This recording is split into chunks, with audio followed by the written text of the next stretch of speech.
We are live here tonight, hanging out with Zachary K. Hubbard from Numbers Games.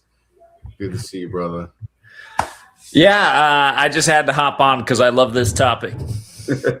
That's great, man. Yeah, number one, Network, man. Network from the 70s. That was an amazing film where he was telling people to turn off their TV, go outside, you know. Cashville Lady, good to see you. And Mr. X, always. Oh, Contagion from Mr. X. Contagion was a prophetic movie. I was very surprised. But Network is what you said with Network. Yeah, that is, yeah, it's a very strong possible number one, or possibly is. Yeah. Yeah, for anyone who hasn't seen that movie, it came out in the '70s, and it's all foretold there. Stop with the real news. Let's start manufacturing the news so we can get way better ratings. Mm-hmm. And there's some great quotes, of course, in that movie. The actor who plays the prophet, the only actor to date to win an Academy Award after dying.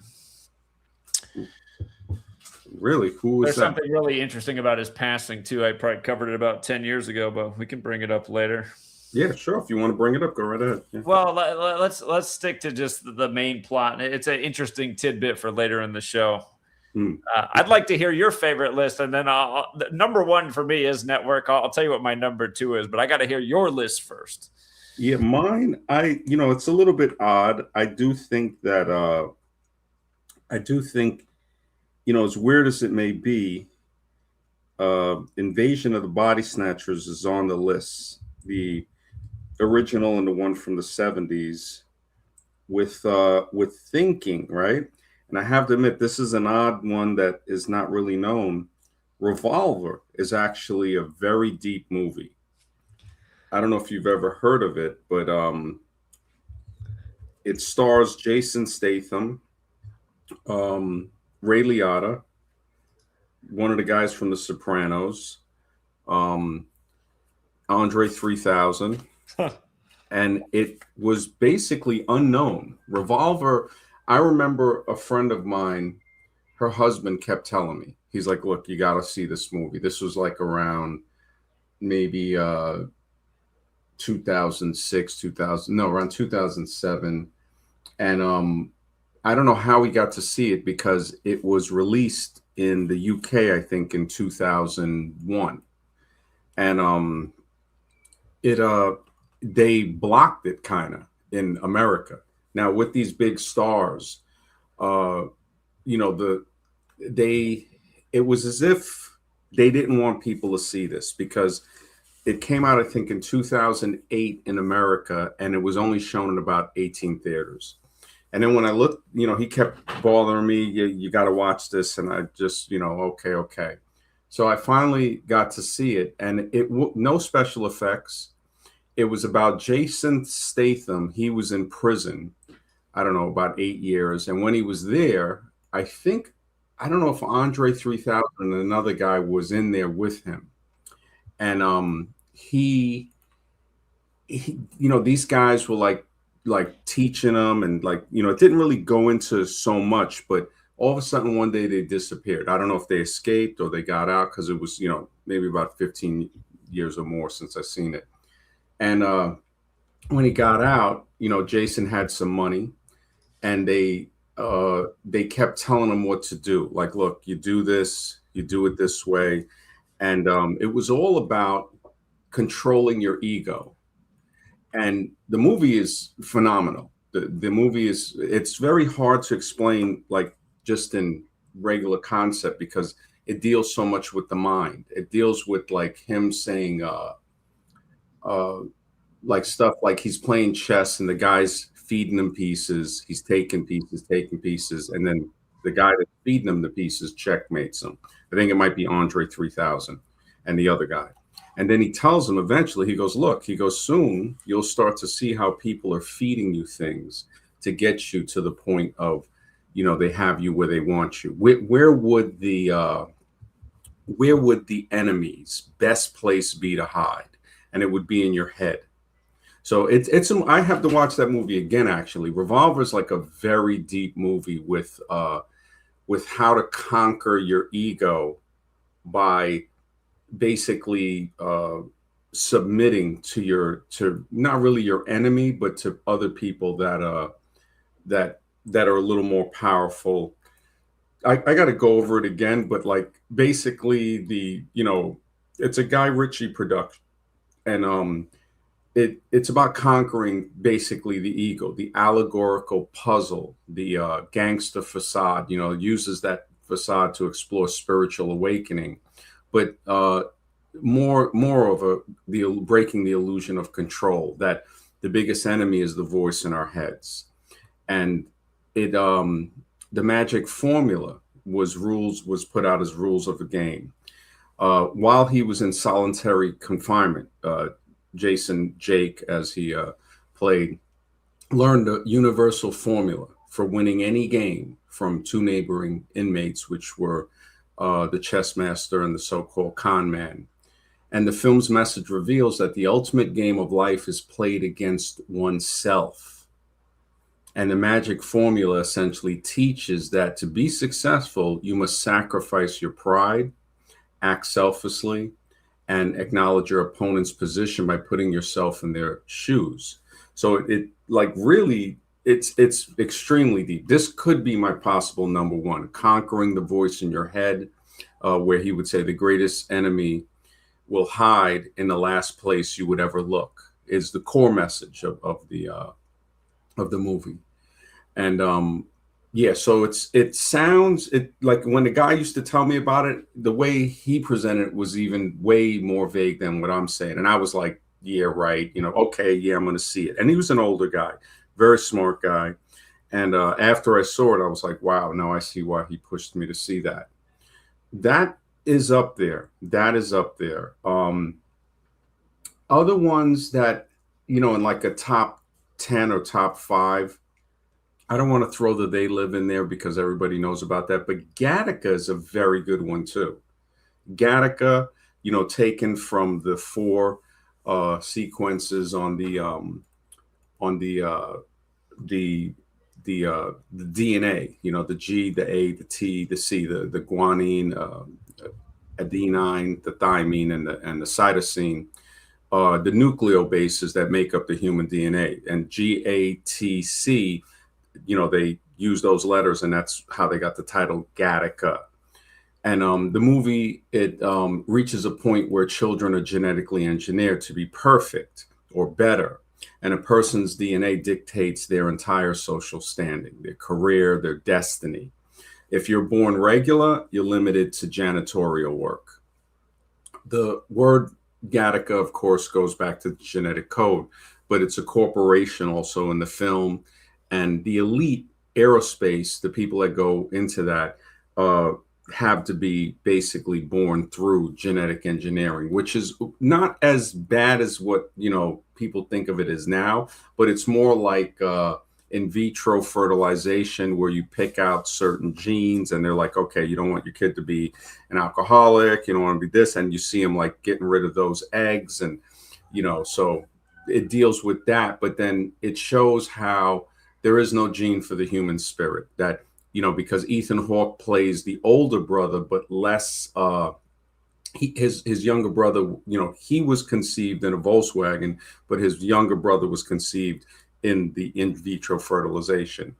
Out achieved him as they were growing up, but Ethan always maintained like a little edge in a swim game that they would play. And yeah, Gattaca. So I would say it's Gattaca, Revolver. Those two are there. I got somebody backstage. I'm thinking about letting them on. I don't know. You might know him. I'm just gonna have him. He'll hang out. I'm looking for my shield. He said, "Where did I put this thing?" All right. Yeah. Is this knowledge? Yeah, this is I don't know who knowledge is greater than Luke's maxing is, but I would agree with the handle. Oh, okay. Yeah, I didn't know. Yeah, I didn't know if you knew him or but yeah. So yours, those are like 2 main ones that I would say: Gattaca, Revolver, maybe even Revolver first. A few people in the chat did come up with a few. Ghetto Fab, what's up? What's up, Boo? Yeah, definitely good to see Zachary back, man. Hey, what's up, Fall of the Red? Waking Life, Drew Mass cards. Yeah, Drew Ma's cards. Waking Life was a pretty deep one. Eyes Wide Shut for Mr. X. Uh, Portland, what's up, man? Good to see you. Portland in the house. They Live number 2. So, okay, that's 2 for Drew. Good, interesting topic, Zach. Always watch, keep your videos, keep speaking the truth. Thank you, Stephen Avery. Revolver, what a cast. Whew, yeah, Revolver's a sleeper movie, man. It really is. Um, Rosemary Baby, you got a little background knowledge. Just unmute when you're ready. Rosemary Baby was okay. It was okay. Taxi Driver, are you talking about, or just Taxi? Because Taxi Driver was kind of deep. Yeah, Revolver came out in '05, but it wasn't played in the US until '08, and it only played in 18 theaters. And I wondered why they tried to suppress that movie, and eventually it came out. Yeah, I Am Legend, that one was okay.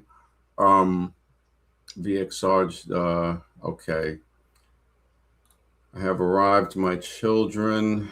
The Good Shepherd. I've heard of the title, but I didn't see that. The Skulls, okay. The Skulls is, I don't think that's the same as the Skull and Bones one. It is. That's what Oh, it's it is? about. Okay. Conspiracy. I think he means Conspiracy Theory with Mel Gibson. Okay, yeah. Yeah, so that's that one. Songbird, sounds familiar. Demolition Man has some stuff. Contagion, yeah. Mr. X agrees with you on that. The Boys from Brazil. There's also a film called Brazil from like the '80s, which is supposed to be a hit masterpiece. Um, the Man of Steel, I don't know. Some of these, because some movies, it's either they distract you or they're not going to distract you. They're going to feed your mind. They're going to let you see. My wife worked on the first Captain America. Yeah, I thought Captain America was going to go to the side after 9/11. People were really like just fed up with all the BS, but somehow they brought him back from the grave, which I never really like. I mean, as a kid, I kind of liked Spider-Man, but I grew up on Bugs Bunny more. And I look at it now, since the last 20 years, I don't really like the way the superheroes, you wake up, it's like, okay, so Batman and Iron Man, so a billionaire makes you a superhero now. Just watched The Terminator last week. It's crazy how old the movies are ahead of the time. In Terminator, there's a part where she says, she goes, we don't have machines as advanced like that. I'm not stupid. And he goes, that's right. Not for about 40 years. That was in 1984. We're 42 years ahead of that now. So yeah, Ethan Hawke was in The Purge. Yeah, The Purge was, it was all right. Training Day was okay. iRobot was a very good movie. It had some very, very deep stuff. Utopia, that's another one.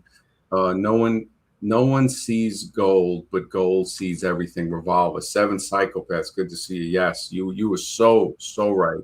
Scanner Darkly was good too. Um, yeah, yeah. Just got here. Happy Father's Day, Zach. That's Kevin. Um, hello. Every day's Father's Day. Every day's Mother's Day. 13th Floor. That's actually a pretty deep one. Knowing, I don't know if there's I don't know about that one. Oliver Tree. Um, Devil's Advocate was pretty good. That was yeah. He definitely Carlito's Way. That was an excellent movie. A Bronx Tale. Those two. Devil's Advocate was filmed in Trump Tower. Mr. I Run on Mega, the highest degree of the Church of Satan. Really? Holy smokes! I didn't know that. Holy smoke! Kingsman, Secret Service. I think Knowledge dropped off. If he wants to come back, he had a little background noise. 1-200 today. We up now. Yosemite Sam. Yeah, that was a character they made making fun of their boss. I've watched the life interviews of Chuck Jones. I was always a very big animation person. I do animation myself today. Let me see if there's Looney Tunes. Yeah, man. Foghorn Leghorn. I say, boy. I say. Wally was okay. Um, Cash, 1984, yeah, 1984 is a classic. Um, just looking, Misery, that was another good one. You know, fans meet the heroes, and Waking Life and Scanner Darkly on Screams. I liked it. I couldn't watch even though Waking Life has a message and Darkly, it's just the animation wasn't like, yeah, something about it, but the movie's message was kind of deep. Uh, Ruby's First Father's Day. Hello, God Mother's Day. Bless Miss May. Pet Cemetery. That one's deep. See, just some quotes from these movies are deep. Like I forgot when the original, he said something like some things are supposed to stay dead, or there were. I'd have to look through it again. And yeah. But Zach, what is your list? If you have your list, or if you want to go through them, or if you want, I can keep commentary in until you're ready. Yeah, I guess it was Knowledge said, I'm glad you went from looks topics onto these high IQ inner workings of society and conspiracy topics. I'm new, I'm cool, waiting backstage. Okay, that was when Knowledge was there. I guess Knowledge will try to hop back on. You Gotta Laugh podcast. What's up, brother? Shout out to you. Definitely check this channel. He's got some good. I actually did an interview with him a year or two ago. Frailty, you know it, man. God will protect us. You know, MD, what's up to the panel? Definitely. When he said God will blind them for us, and yeah, Frailty is a really deep movie, man. A really, really. The Shining, that's a deep movie too, without a doubt. You know, we have many different, many different good movies. Drew Ma's Cards, Dazed and Confused is using the same main character as Waking Life. Okay. Black Hawk Down, and some like yeah, they live Falling Down, Frailty. Okay, They Live, Falling Down. Okay, those three. Yeah, all three of those is good. We like Max. Thank you. If it's I don't know if We is the name of a movie, but yeah, those mine personally, like I said before, Revolver is possibly up there as a number one. I don't like to say something is just number one because there's others. Like Zach said, Network is an excellent movie. I have to say, Dinner with Andre is another deep movie too. That one is yeah, exactly. That's the Wiggle Vision. It was messing with me when I try to watch A Waking Life. I mean, it has a deep message, but it's really, yeah, it's tough, man. Yeah, it's a tough one. It's but yeah, what Zach said, Network, that's like a definitely recommended one. Network, I mean, you guys got to check Network. Revolver, Gattaca, of course, They Live is so well known, but The Believers is a lesser known one that came out a year before They Live. I think They Live was 88, maybe. One was 88, one was 87. Um, Videodrome from the 80s. That's a deep movie with James Woods. So we have Videodrome. We have a few others. I mean, Terminator said a lot. I put it on the thumbnail just to show people, like, hey, you know what? The three main movies that I put on this thumbnail, which on the left is the Terminators coming at him. He's running, forward. The zombies on the right. So Night of the Living Dead, Invasion of the Body Snatchers, the Puppet Masters, and the police in the back. So the police can be like Minority Report. Minority Report tried to definitely warn us about certain things. So, and then others, like I was watching a clip from Oblivion, and there's a point in the movie Oblivion where he gets the other girl that he was having the memories of, and he remembers, and he comes back and he tells his so-called wife, like, look, there's something I got to tell you, something you need to know. And she turns around as the drone that he was fixing in the sky area that they live in. And she goes, I don't want to know. It's an epic part. Right as the drone fires upon her, turns her into ashes, and then starts coming through the curtain, which is a clear, it's like a translucent curtain, could be a metaphor for breaking the veil, like the veil, the curtain that the Wizard of Oz was hidden behind. Born to Bone says Red Dawn. Yeah, Red Dawn was deep with Patrick Swayze. The Ledge Toward Masking. Yeah, Zach, if you want to throw yours in, definitely, bro. Have you seen the movie Wag the Dog? Yes, with De Niro. Yeah, De Niro's in there. Yeah, there's quite a few people in there. Yeah, definitely. That came out about, what, 12, 15 years ago? Came out just days before the Monica Lewinsky scandal. Mm-hmm. Not even a full month before. So, wow. Yeah, you think about that movie in light of the whole Epstein thing right now, too. Do you remember the plot of that movie? Wag the Dog? Yeah. It was something with them. It was something like the media running things from the background, like the I think the metaphor was the tail wagging the dog. But I didn't see the whole thing. I saw like clips when I was watching and falling asleep. You should watch it again. You should watch it again because it would really connect with you in light of what's going on with the current pretend president, or as you would call him, the is pretend. Mm-hmm.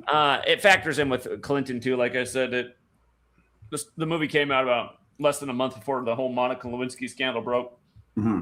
But the plot of the movie is the president of the United States has had relations with a 12-year-old girl, essentially somebody who was selling Girl Scout cookies. I think they call them the Fireflies or something, though, in that for a different alternative name. But the point is, he had relations with a 12-year-old, and he's up for re-election. And they're saying, if this gets out, how is he ever going to get re-elected again? And they bring in a political mastermind, and he says, here's what we do. We create a war. Wow. And that's Robert De Niro's character. That's like, holy. People are saying, well, how do we create a war? And they say, well, it's only going to be on TV. It's going to seem real, but it's only going to be on TV. The war will only be on TV. And I mean, just think about this right now with the Epstein thing, and then supposedly this war with Iran, and supposedly this war with Russia and Ukraine. But I mean, we haven't seen any proof over here. I mean, all we've been told is we've had to pay billions upon billions of dollars as taxpayers for these things. But so they bring in the best director in Hollywood, essentially the Steven Spielberg type, to create this manufactured war that's only shown on TV. Mm-hmm. And yeah, in the end of the movie, the guy who manufactured the war, he wants some kind of writing credits. And they're like, are you out of your mind? People can't know this was contrived. So the movie ends with the news reporting that the director died in his sleep. And wow. Yeah, but there's just a lot of little elements in that movie. That they invent history. They insert it into the National Archive, the historical record, stuff that never really happened. There's a lot of comedic elements that seem to be exactly how things actually operate. So I think Wag the Dog is one of the most important movies anybody could watch, especially right now. It would definitely... Yeah, I'm remembering it, yeah. De Niro, did he have the other guy killed, or did he die? De Niro's the political mastermind who comes up with the idea of contriving the war, but then they have to hire the Hollywood director to make the war look realistic for the people watching the news. And it's the guy who makes the fake war that ends up dying because he wanted writing credits. And they're like, is this guy an idiot? No, we're not going to let him know that you contrived a war scene. So, because I remember De Niro, like I had, from what I remember, it's like he was still alive at the end, as if, he was untouchable or something, or like, I guess because he contrived it and the Hollywood guy produced it. Because he's one of the biggest names in Hollywood, so he doesn't think they're going to kill him. He thinks, he's larger than life. I got to watch it again, because there was a thing when I first heard about the movie, it was around, I think it was around 2011, 2012, something around there.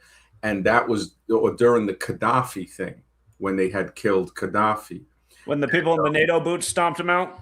Yeah, like they went there, and it was just the news thing. I don't know if the video's still on YouTube because I had like a different channel and I had thrown it up. But the Gaddafi news thing, it was so staged. It looked so totally staged, according, in my opinion. I was like, you got to be kidding me. This is like, okay, the camera's rolling, everybody start acting. And kind of like when they brought down the Saddam Hussein statue, very staged. Yep.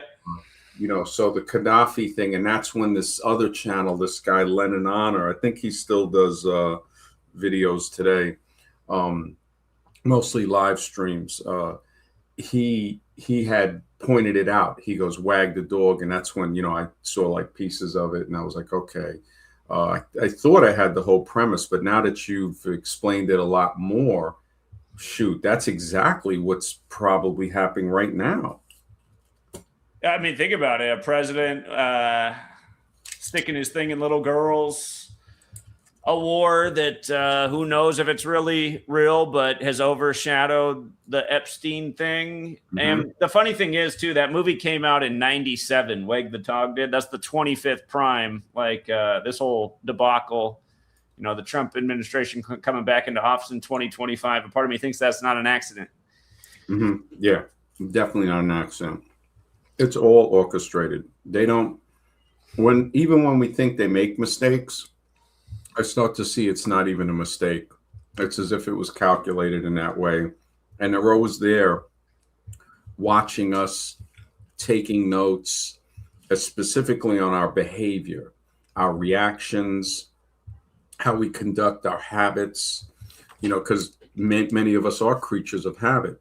And if we don't understand how to observe our habits, and like in Revolver, trying to put yourself in the other person's shoes. So especially putting yourself in the shoes of the military and whatever's behind the scene that's like looking at us as if we're like basically on a farm, being farmed for some purpose. And also the lab, the experiments, sky, air, land, stuff like that. But yeah, that one, that sounds really good. Wag the Dog. I definitely got to go through that. I think I've heard of Fall of the House of Usher. I don't exactly know that one. That's a TV series. Okay. Yeah, because it sounded familiar. The Believers was Martin Sheen. It was very good. I did hear Cloud Atlas. Yeah, it's a very long movie, but I heard that one deals with cloning. So that Equilibrium is a very deep one, a society using drugs to numb emotions. Yeah. And that came out right around The Matrix, Vanilla Sky. That one I got to watch. I didn't watch the whole thing. I heard it's pretty deep with identity or something like that. Disclosure Day, of course, The Matrix is definitely there. Westworld was ahead of its time. The fact that the movie from I think it came out in the 70s, James Wood in the one from the 80s, Videodrome. That's the deep one, man. Jacob's Ladder was very trippy. It was definitely trippy. The Mask, I mean, maybe it has stuff that it can teach us about with the power that came with that. Yeah, Wag the Dog is definitely Hannibal. I mean, if there's lines from these movies that can tell us something profound, then it's kind of worth it. I don't know if they're Hostile is a lot, definitely trusting who you trust. So that one was deep. 12 Monkeys. Yeah, they have Obsession. I didn't see that. I see like they're promoting that. That's the one with the chick and the guy makes some type of love spell or something like that with her, and then she just goes nuts. Should be good for guys to watch that are obsessed with the dating game. I got to ask you, have you seen The Long Kiss Goodnight? No, I haven't. Is that Angela Bassett or no? Or Samuel L. Jackson, 96. Okay. His character has this quote in the movie. They need to they're trying to create a reason to boost the budget for the military and the CIA. So Samuel L. Jackson's character says, "Unfortunately, Mr. Hennessy, I have no idea how to fake killing 4,000 people, so we're just going to have to do it for real." We'll blame it on the Muslims naturally. Then we'll get my funding. Wow. And that's the long kiss goodnight? Yeah. When Samuel L. Do you remember when they were using Samuel L. Jackson at the beginning of Cooties 19 to tell people to shut up and stay home? Mm-hmm. Yep. Did you see that? I forget what he read from some book. God, I need to look it up. It was something just like so mocking. But when they did that with him on TV, where he read from this book, the book was like literally called "Shut the F Up" or something. I can't remember what it was. I was like, this is unbelievable. But when they had him read from that, they had him in front of the movie poster, "The Long Kiss Goodnight." That was right behind his head, and I was like, man, people just. Woo, they don't get it, man. They don't get what's going on in this country. Get that? I gotta check that. Cashville Lady says Gina Davis in Long Kiss Goodnight. I guess, yeah. I remember the name of the movie. I definitely. Wow. So that's what it deals with. Holy smokes! That yeah. Oh yeah. This is the book he was reading was called "Stay the F at Home," telling people that they need to just shut up and stay home. And this is one of the things. This is one of the many things I use to explain to people why the scam-demic would end when the year of the tiger came around. There's a big tiger on the cover of that book. You know what? If you want me to share the screen, I'll just show it your whole audience right now. Of what?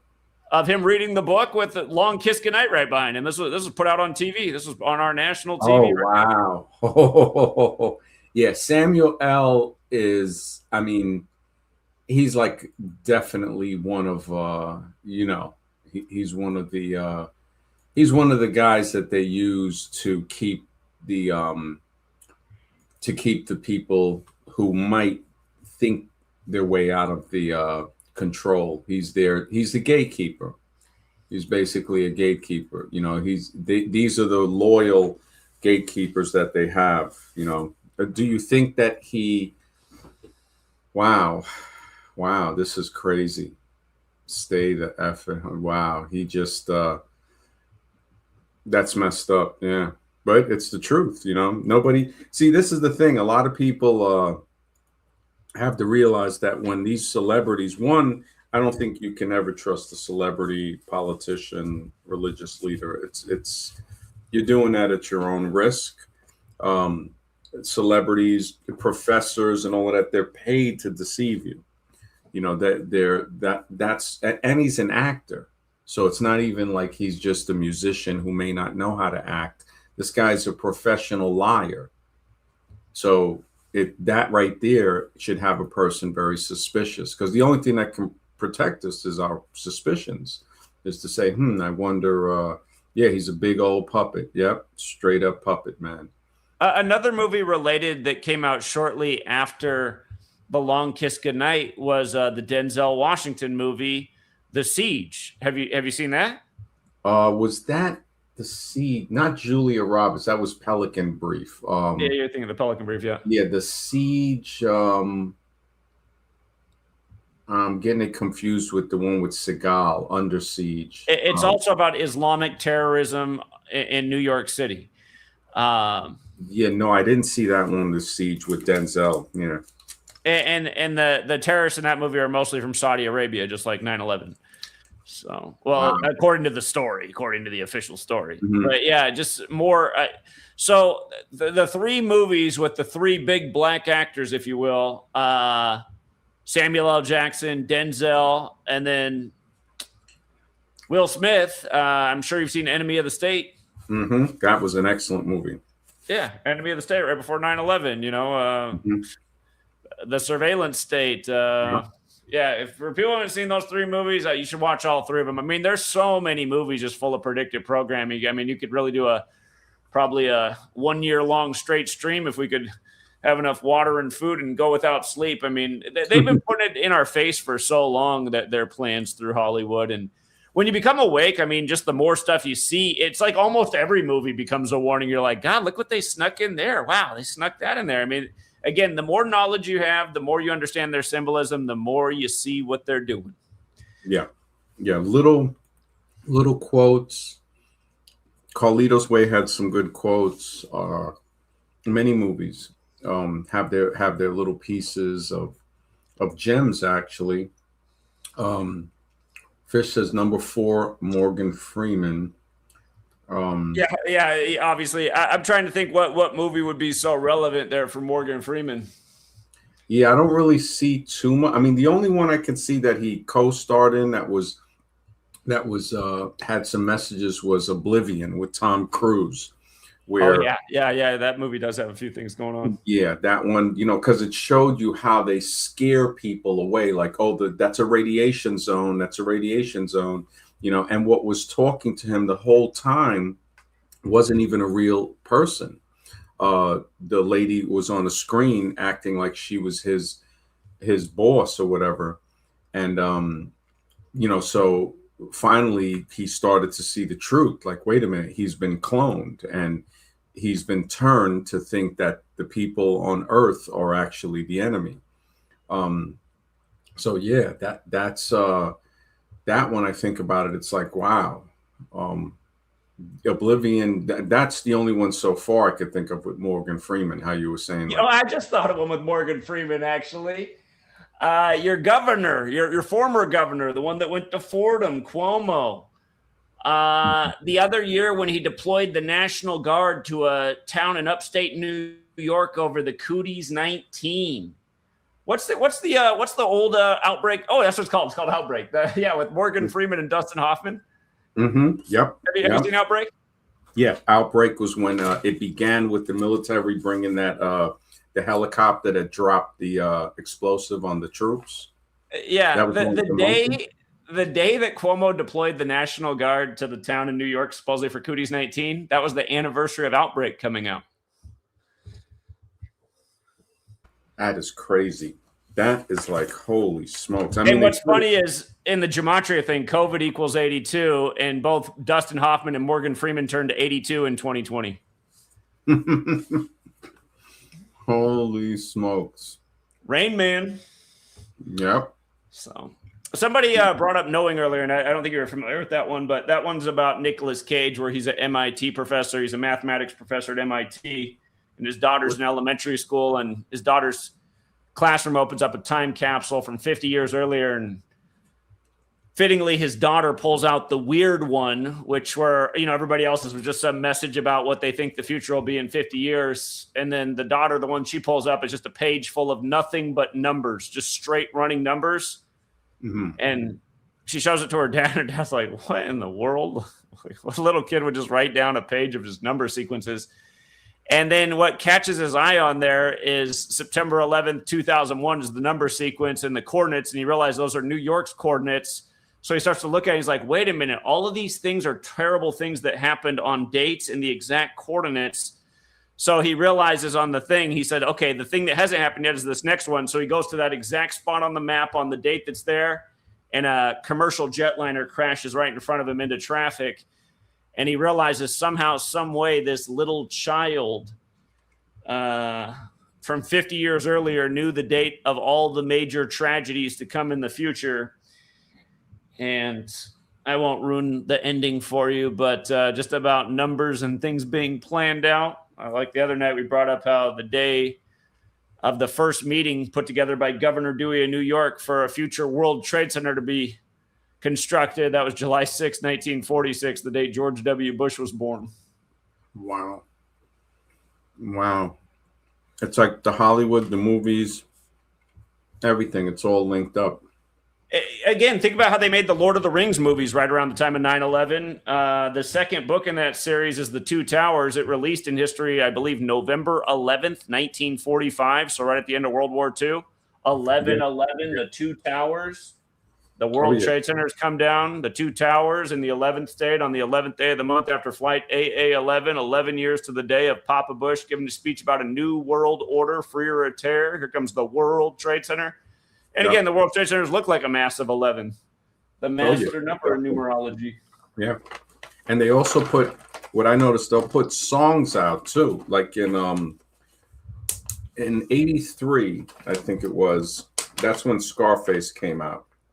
And when Scarface, I was a kid. You're talking about the rapper from Houston?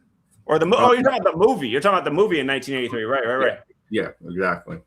I don't, I don't think the rapper came out until like 87, maybe Yeah, probably 88. would have been later 80s. Yeah, part of the He's Ghetto part of the Boys. Ghetto Boys, if I'm not Yeah, mistaken.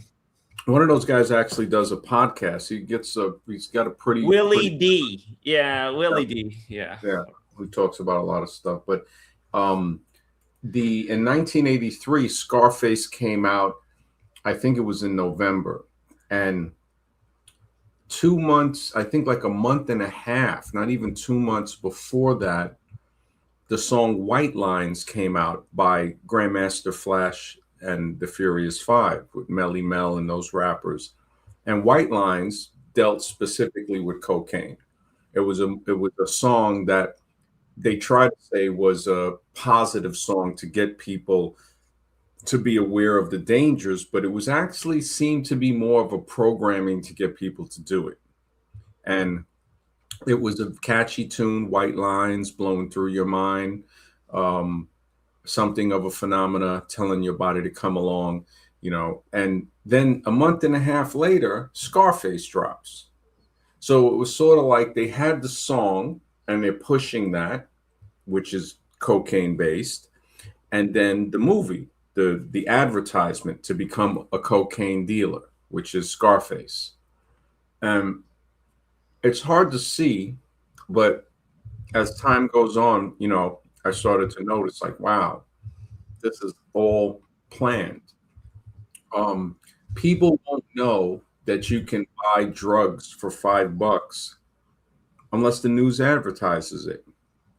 Word of mouth might get around to a certain extent, but when I would see things in the newspaper like that, like back in, I think it was around 2009, I was working at a dog grooming place, and this guy, the guy that owned the shop, his son had a problem with drugs, and he opened the paper and he goes, "Man," he goes, "it says here they got heroin. They're selling it for $5, over here at this part." And I said, "John," I said, "that's an advertisement." I said, "Nobody would have known that people are selling heroin for $5 over in this part of town. But now that it's in the newspaper, everybody knows." And he kind of got, I said, "Do you see how it works?" I said, "They use drugs. The government uses drugs to control us under the lie that they're fighting drugs." It's very, I mean, it's almost to where I could see somebody not being able to look at it because it shatters their reality. I was talking to a girl about this about maybe 10, 12 years ago, and we were in a bookstore, and she goes, "You're making me lose my faith in the justice system." And I was like, "Wow, so you're telling me you had faith in the justice system?" And she did. And I could see the look on her face where she was almost to where she was shivering a little, and it looked like she might cry. So this is the fragility of the average person. It's nothing wrong with the person. It's that we're dealing with people that can't. They will fall apart if they know what reality is. They're just trying to get to the grave without losing it. And with us, we're mentally strong compared to a lot of people. Not saying we're better, we're just able to take the truth the way somebody can take medicine without a chaser. These other people, I had to realize they're not capable. Their mind cannot hold that type of weight.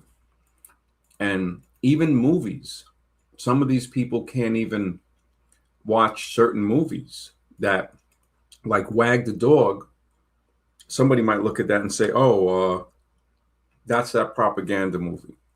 Meanwhile, you and I know that, wow, Wag the Dog kind of explains what's happening right now more than the Clinton thing. Because, I mean, I don't know, maybe Clinton was Epstein Island, who knows?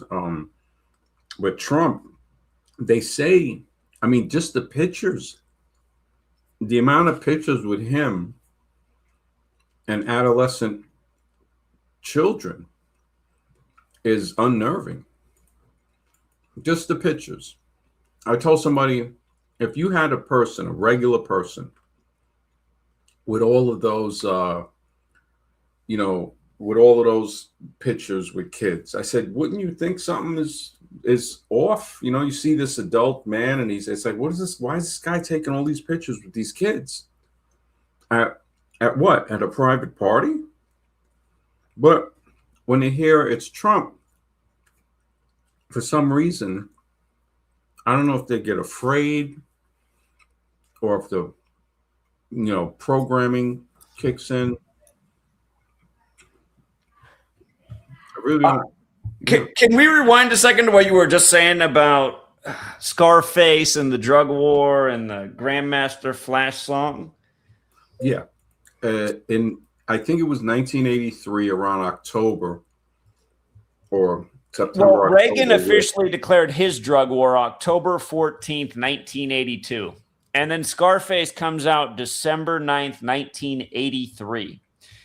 And what's really interesting about that is it's 421 days later, which is the 82nd prime number, like how the drug war was declared by Reagan in 82. And what that number is part of is the ritualism of order out of chaos. And again, shortly after that, you got gangster rap coming out, and next thing you know, you're building prisons left and right, and all these people that are essentially part of the drug war are just filling up the cages, and corporate America is loving it because now they have legit slave labor paying pennies on the dollar. Mm-hmm. And meanwhile, the government's making buku dollars, or I should say the corrupt ones within the government are funneling all these drugs into the country, which is so obvious. I'm trying to think of the guy who wrote Crossing the Rubicon, Michael. Yeah, I can't think of his name, but he wrote the book as an inside whistleblower on how they were especially targeting those darker complected communities, bringing in the crack cocaine once that was the new cheap addictive thing. And all of a sudden they had the new sentencing laws that if you got caught with the cheap coke, you went to prison for way longer. Mm-hmm. And, but yeah, it is very interesting how the release of Scarface, I mean, that movie's still glorified. That movie's glorified to this day. You still see young people walking around with t-shirts that say Scarface. I'm sure if you went in young people's apartments, they still got Scarface posters up on the wall. Mm-hmm. So yeah, this gangster drug pushing culture,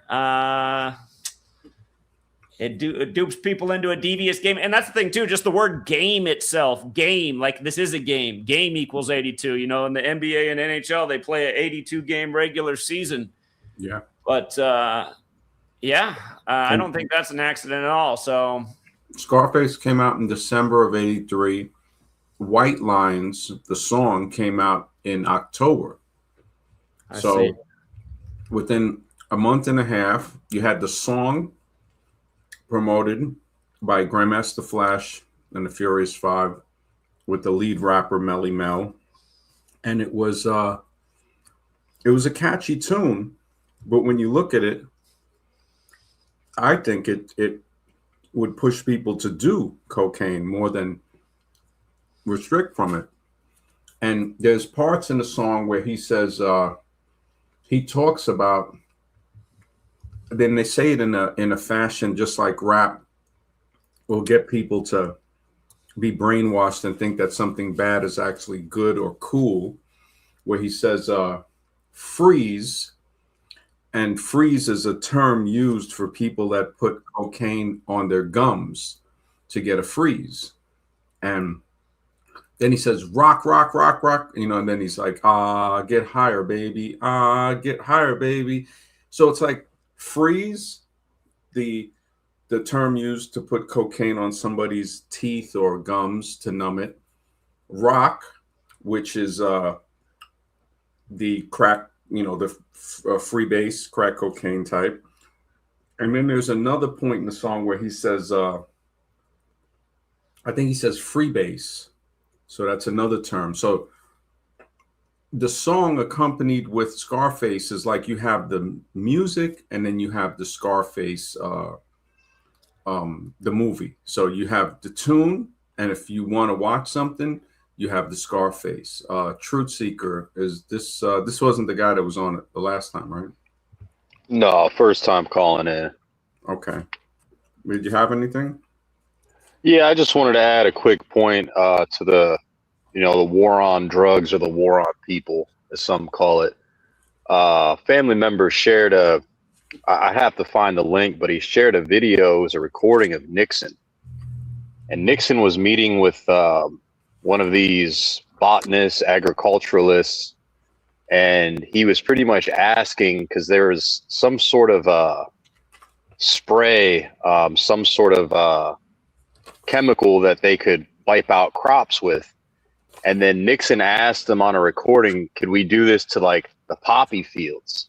And the guy kind of like was set back a little bit, and he's just like, are you sure, Mr. President? And if Nixon was serious about that, that would have completely thrown off this 80s timeline that you guys are describing, because they could have done that to any crop that, they're using to perpetuate this war on people. So I found that a little bit interesting. It's a recording of Nixon out there talking about destroying crops, and then he turned the conversation to, drug crops.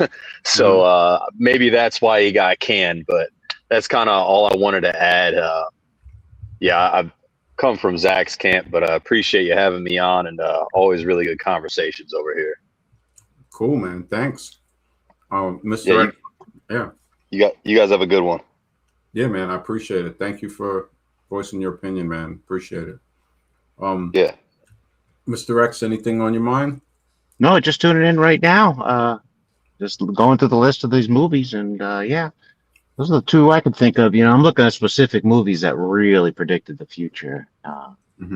They're out there, but they're few and far between. So I think sometimes it's not the whole movie, but a message in the movie sometimes can predict the future. What are three movies that stand out to you? Obviously, Contagion is the big one. That was just in your face about what was going to happen 8 years later from the movie's release date.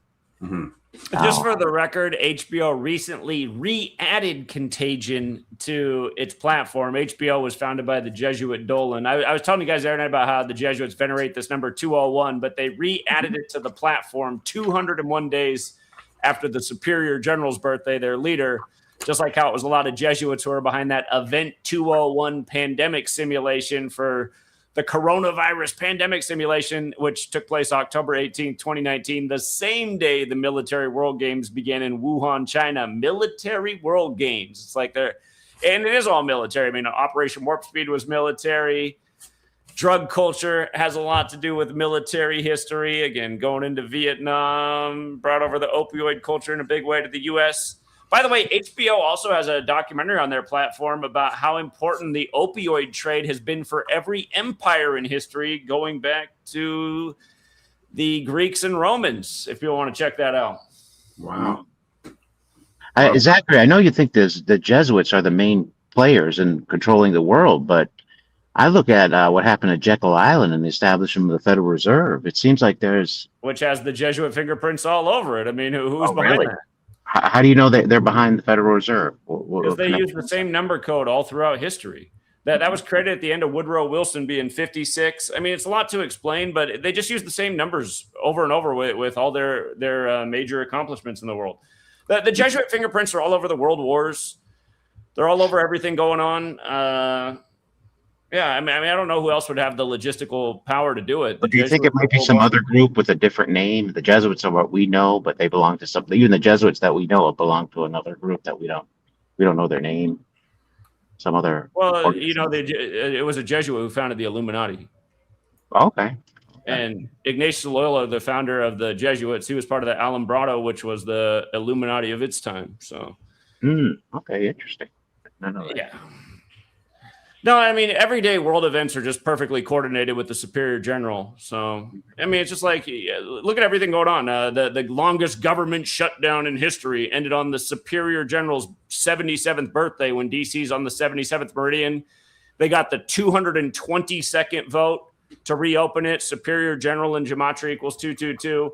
A year to the day before that, they picked Pete Hegseth with his Templar Crusader tattoos all over his body. The Jesuits are the modern day Templars. It just, I mean, you just look at it's just, you really follow it. I don't know what other group it could be. Do you realize that the calendar we're on that says you and I are having this conversation on June 21st, 2026? Do you realize that this calendar was implemented by the Jesuits? No, I didn't know that. That's what I mean. That's why the Jesuits run the whole show. Pretty much everything you ever learned in your science book is Jesuit. I mean, they pretty much control the medical world. They're large and in charge, and they just hide behind the scenes. They hide behind the small hats, if you will. They use the small hats as like the middle managers. They use the small hats in World War II to create their little state there in Israel that's just a military empire that does the modern day crusading for them. And you see almost the whole fake truth community thinks it's Israel that runs the show, which is laughable. They don't. They're on the same. It's just like Trump doesn't run anything. He's a puppet. So is Netanyahu. Not to mention Netanyahu went to school in the United States and changed his name for the. By the way, Benjamin Netanyahu equals the Jesuit order with his fake contrived name that he was given before he was put into power. So, and the Freemasons, they fall under the Jesuit category too. Modern Freemasonry is a Jesuit creation. I have older posts.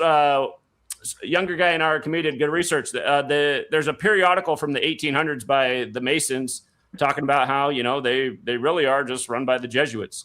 That's part of the reason their logo is the big G. The Jesuit headquarters is the Church of the Jesu, and right across the street from it is the international headquarters for the Scottish Rite of Freemasonry.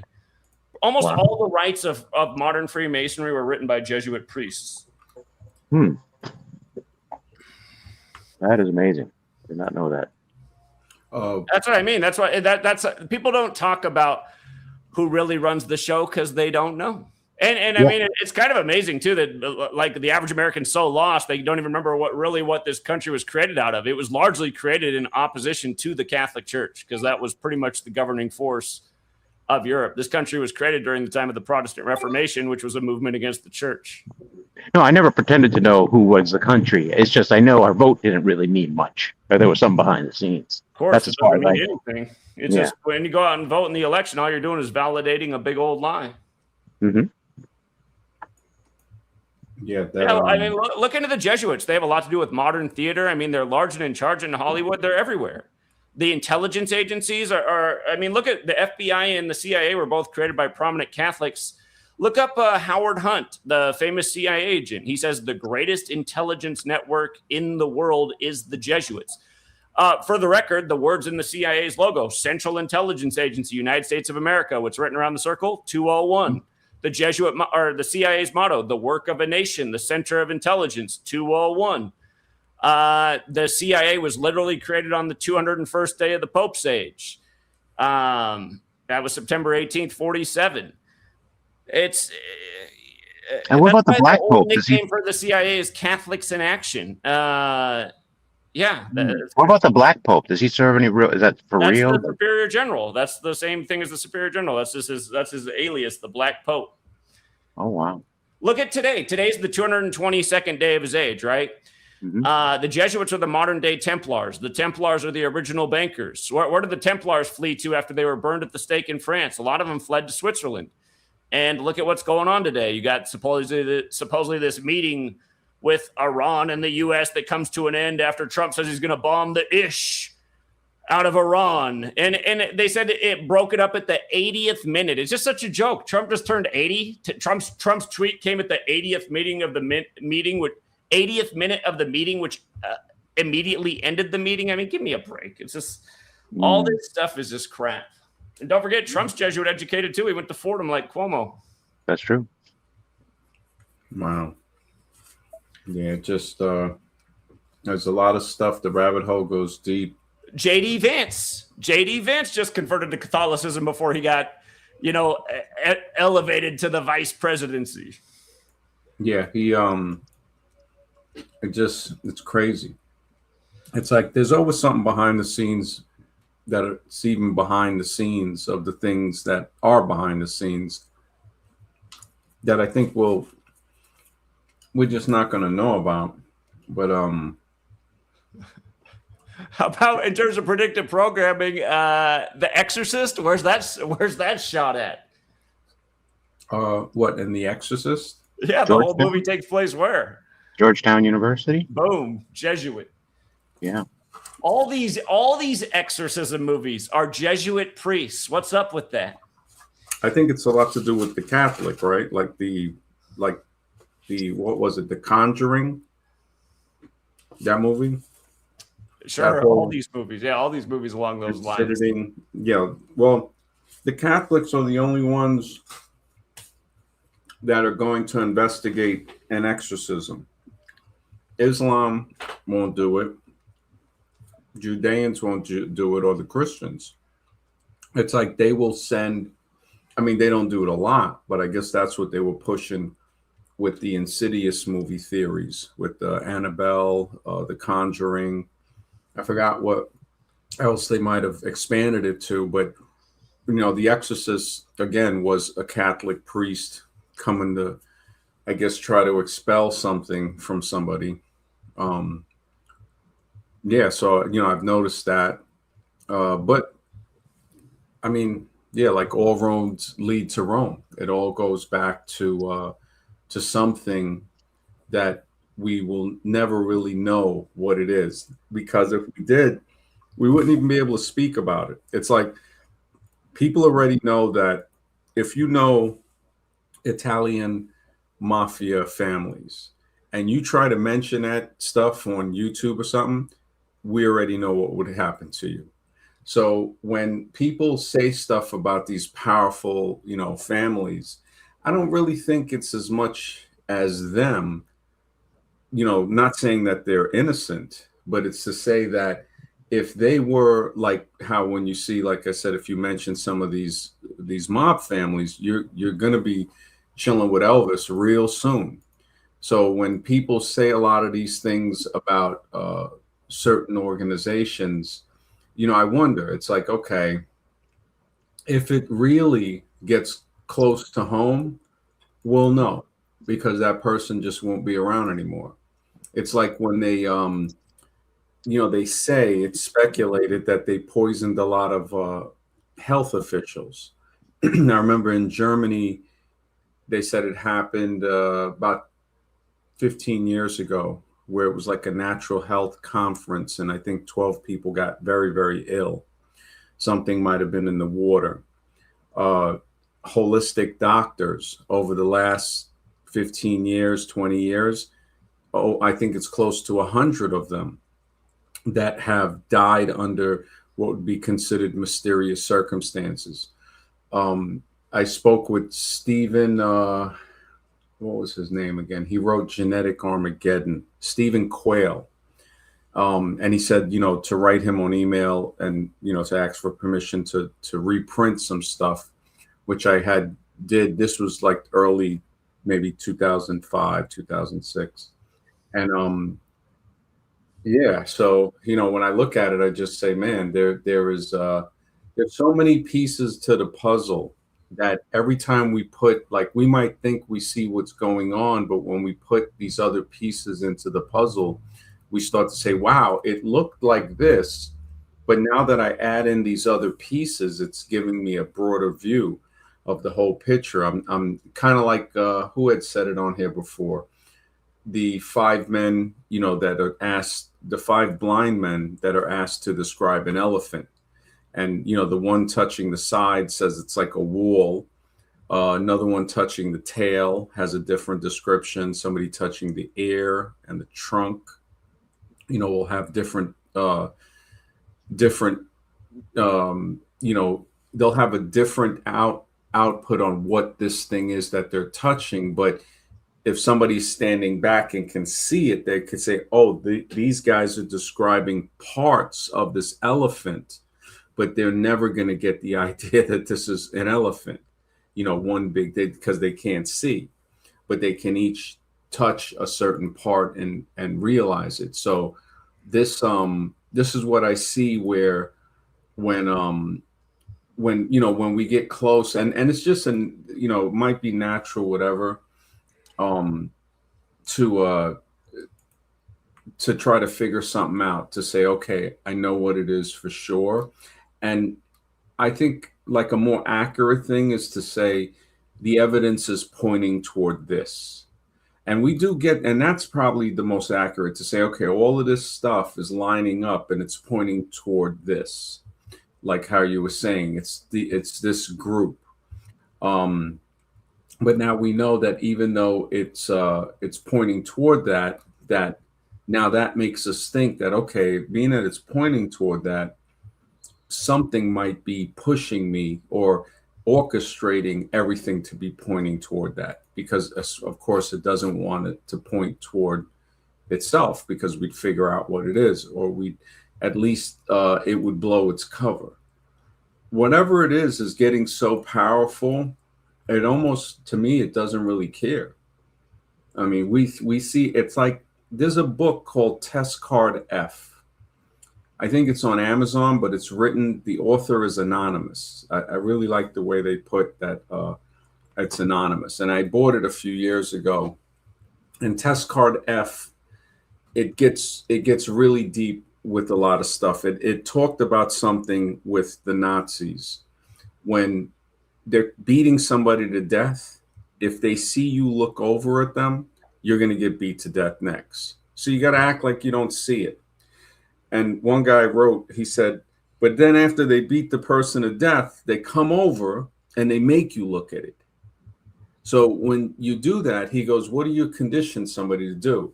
You're conditioning them, telling them without telling them that you see stuff when I tell you to see it. So I don't care if I can do whatever I want. You better not see it. Because if you see it, if you even act like you see it, you already know where I'm coming.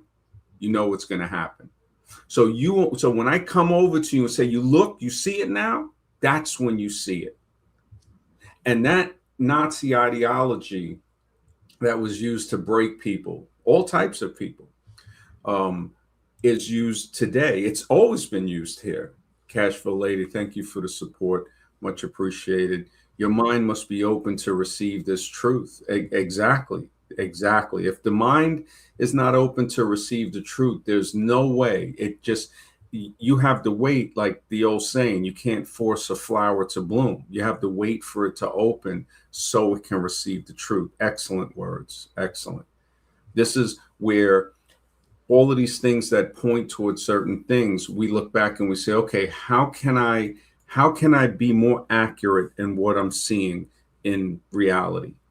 Was there other times in my life where I thought evidence was all pointing toward one area, and not saying that it was pointing and saying, okay, that's totally wrong, but I looked back, all right, it's pointing at this, and then I followed the finger back to the arm where that was coming from, pointing toward that. And that gives us another clue, because I don't think it's just one thing. It just doesn't seem like it's just one. It seems like it's things behind the scenes that actually have their own little espionage and wars and stuff like that. And possibly it might go beyond just the average human, so it gets deep. The rabbit hole keeps getting deeper and deeper. It's infinite. The specific truth is imperative. Yeah. I've heard horror stories out of Canada about the Jesuits doing exorcisms going bad. Yeah, there is some crazy stuff that happens. Like, I mean, and that's like when I looked a little bit at the Conjuring series, I couldn't really watch the whole thing of Insidious and stuff. It wasn't really, I would fast forward it a little, but you can get into it on a quiet day. There is something that I noticed. I said, okay, all of these other religions, not saying anything bad about them. It's saying, well, they're not, I don't know, for lack of a better word, as serious as the Catholics, I guess. And I haven't looked into this in real life, but according to what they say online and stuff, is that, 99% of the stuff they're not going to really investigate. They're going to try to debunk it. Any little bit of debunking, they're just going to leave it alone. But that 1%, like, I guess there's some that they have that are unexplained. I don't know. And this is the I don't know is the most honest answer. Now, of course, there are things that we do know. There's definitely things where we'll say, no, that's the culprit right there. Wild Robinson says the African Queen. I never watched the whole thing of that because I was, the black and white film came on. I guess that's what Humphrey Bogart. But I don't know the significance of it. Yeah, if you want to say. Yeah, idiocracy is wishful thinking. It's much worse. It really is much worse. It's crazy. I saw a bit of your stream earlier. I commented in the chat with the little hands. That was hilarious, Jack. That was hilarious. It just, man, it's crazy. Idiocracy was off the handle. But I don't know if, because I know Mr. X is thinking, okay, of course, there is something that's always further. But you have excellent knowledge in pointing toward what this is, how it connects with the Jesuit. I guess it's called a Jesuit order, I guess. They're formal titles of Society of Jesus, but yeah, they go by the Jesuit order as well. Again, what would you say is the biggest puppet position on the face of the earth? Well, the one. President. Sorry. What did you say, Mr. X? I was saying you're U.S. president. Yeah, either that or the Pope. Yeah, it's either that or the Pope, or I could see somebody thinking maybe even I don't know who the prime minister is right now in England or Parliament. He's going to resign tomorrow by the numbers. He's going to resign 72 days from his birthday. Resign equals 72 like Jesuit order. The headline comes from Trump today. Donald Trump 72. Remember, we got the first Jesuit Pope on the 72nd day of the year, Pope Francis, March 13, 2013. But again, just to remind, the last two presidents we've had in this nation, let's make it the last three. The whole way Obama got into politics was through a Jesuit priest, a guy who was prominent in Chicago. But again, Trump, go back and look at the headlines, you guys. July 14, 2022, 3 headlines came out that day. The first one was Trump said he's going to run in the upcoming election. The second one was conservatives against Trump based on 60 outstanding legal cases against Trump. The third one was his ex-wife fell down the stairs and died. That was exactly 60 weeks into the first Jesuitic nation year. In gematria, Donald Trump equals 60, like he'd go on to win the 60th presidential election, and he's just done a gazillion 60 rituals, including serving French fries on Kamala's 60th birthday. Funny enough, French fries equals 62. But then he buries his ex-wife days later on July 20th, the 201st day of the year. It's very similar to when Beau Biden died, Joe Biden's son. Not to mention, by the way, Joe Biden became senator-elect in 72, and days later, his wife and daughter died in a car crash. But then, and for the record, President Biden and President Trump both equal 72 like Jesuit order, like they're both Jesuit educated. But again, Biden sacrificed Beau at age 46, 201 days before the Pope's birthday, whose name equals 201, just like the Jesuit order, who was the first Pope to live in Suite 201, who was also the first Jesuit Pope. And again, once upon a time, Inauguration Day was not the 20th of January, which the majority of the world writes 20/1, which is also the 201st day of the nation's age. All of these things slowly over time were changed and converted. And again, there's only one order in the world venerating 201. It is the Jesuits. So if that's the biggest puppet position in the world, which I think almost everyone on earth would agree it is, and all of these men are connected to the Jesuits and they're all performing similar rituals around the same number, not to mention the stuff's really going on every single day in different ways. And not to mention the thing that really changed our whole life like we'd never seen. Well, 2 things in the 21st century. You had the Twin Towers come down. Again, 2 became 0 before it became 1. Again, Georgetown's motto is both into 1. And then Event 201, put on by a bunch of Jesuits. So is there something behind the Jesuits that's greater? Is it some kind of dark spiritual force? I'm not opposed to that at all. Mm-hmm. But the people who are in physical form here that we can see with our own eyes that are running this show, running this world, creating the events that are steering everyone's minds and all the things that come after it. To me, it's beyond a shadow of a doubt that it's the Jesuits. And it's simple thing. I mean, the average person has no idea that the majority of stuff there's, by the way, guys, the word school equals 72, money 72, Jesuit order 72, on and on and on. Things that just control us absolutely have this encode. And 72 is not an arbitrary number. Again, these people are into Kabbalah. There's 72 names of God in Kabbalah. Jesus has the 72 disciples sent out. In the Goetia, which is about demonology, there's 72 demons. Not an arbitrary number is 72 to these people who are Kabbalists. But yeah, the Jesuits, just almost nobody knows about them. And it's so obvious that they are running the show. And it's not to say they're the only thing. I mean, look at the Catholic Church. Look at how many different orders the Catholic Church has. Knights of Malta, Knights of Columbus, Opus Dei. I mean, they have a lot of different things going on. But again, the tip of the spear to me, no doubt, are the people who, again, you look at what the Jesuits are responsible for. They're responsible for standardizing the English alphabet with 26 letters at the end of the 16th century, at the same moment in history that the calendar was implemented. And that's what I wrote about in my book a decade ago, is that if you go back to the end of the 16th century all the way to the present, history is just mapped out this way. Everything is picture perfect by this letter, number, and date code. So I don't know who else could be running the show. They're the ones who implemented the system. But Zachary, don't you think it has to be beyond human? Because I think humans would screw this all up. There must be some spiritual force that's directing them. That's why I asked you guys the other night, do you think there's something like the Holy I do Grail that these people have? 100%. Oh, 100%. 100%. There's of course, I accept the metaphysical is real 100%. So I have no doubt that there's spiritual entities that are guiding them.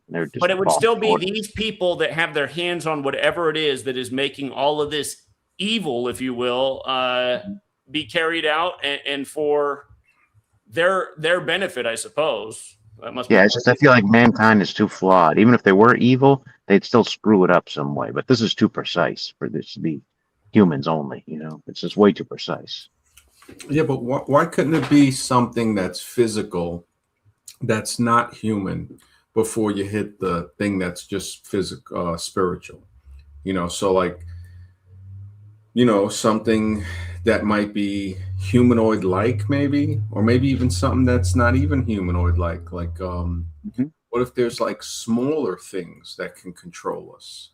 Like like somebody might say little people or something, but not really like little people. But you look at how the wasp injects the serum into the caterpillar, and as it lays its eggs. So when you think about this, you say, wait a second. So this wasp is laying eggs inside of the caterpillar, but there's some type of liquid or serum that is also injected that makes the caterpillar behave in a certain way.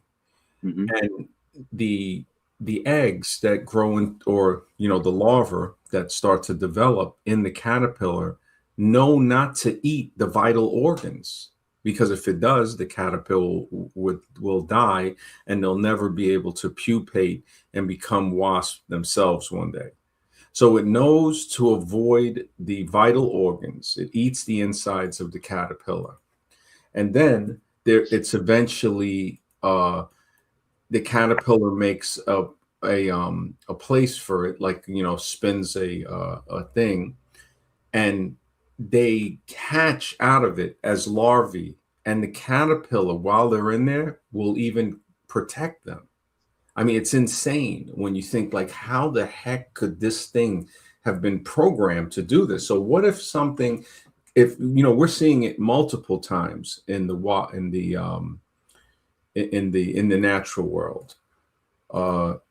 Justin, who is this? Justin? Oh, hello. Yeah. Oh, hi. I was just listening in. I guess I just had something to add about Catholicism. If you don't mind, sorry, I hate to interrupt. Yeah, hang on a sec. Ripple Effect, thank you for the support, brother. I much appreciate it. Ripple Effect says the Jesuits and other groups ran by fallen angels. Okay, that makes, yeah. Now we're getting deep. Now we're getting deep. Another layers added to it. Yeah, thank you, and yeah, excellent statement there, because it goes, and of course there's other things behind everything. Yeah, Light Years from Asimov. That's an excellent animated. Yeah, really good. Yeah. So you were saying, Justin? Oh, that actually like is a perfect comment for what I was about to say. But Catholicism, or I guess Islam, or all these religions, I think they're pretty much created by, well, it's pretty much pagans, or like people that created, these ancient Orphic and Dionysian mystery cults. They pretty much took, I think they took over, these religions, or they created them, and they pretty much use. Um, they pretty much disguise it as monotheism, but it's actually paganism. That's why all the dates, like Christmas is, on the winter solstice. Easter is also on a, pagan holiday originally. But yeah, that comment talking about how the fallen angels or whatever are really in control. I think it might have something to do with that. It's the people who really run the world. They probably didn't stop, doing these mystery rites and stuff. And I think that's why we're hearing these stories about Epstein and stuff happening with children and child sacrifices and stuff. I think that's something that's probably been going on for a while. But yeah, I think that's that. We can only see, like, I like how Zach's able to see things. I guess more like I guess analytically, I guess just like looking at all the data and like, okay, like the data says that the Jesuits run everything, which I think it's true, and it does go back to the Catholic Church. But it's like, what is the Catholic Church? What are these religions that control everybody? And I think it's just paganism, pretty much. Mm. Yeah, I hear what you're saying. They have a few people in the chat where, yeah, there's something conducting the crap out of this world. Gash, lady, you said it best there. Yeah, it's clear. But all religions have no power, even paganism, unless there's spiritual entities behind, a spiritual force behind it. There has to be something like that to really be running the whole thing in order to have any effect.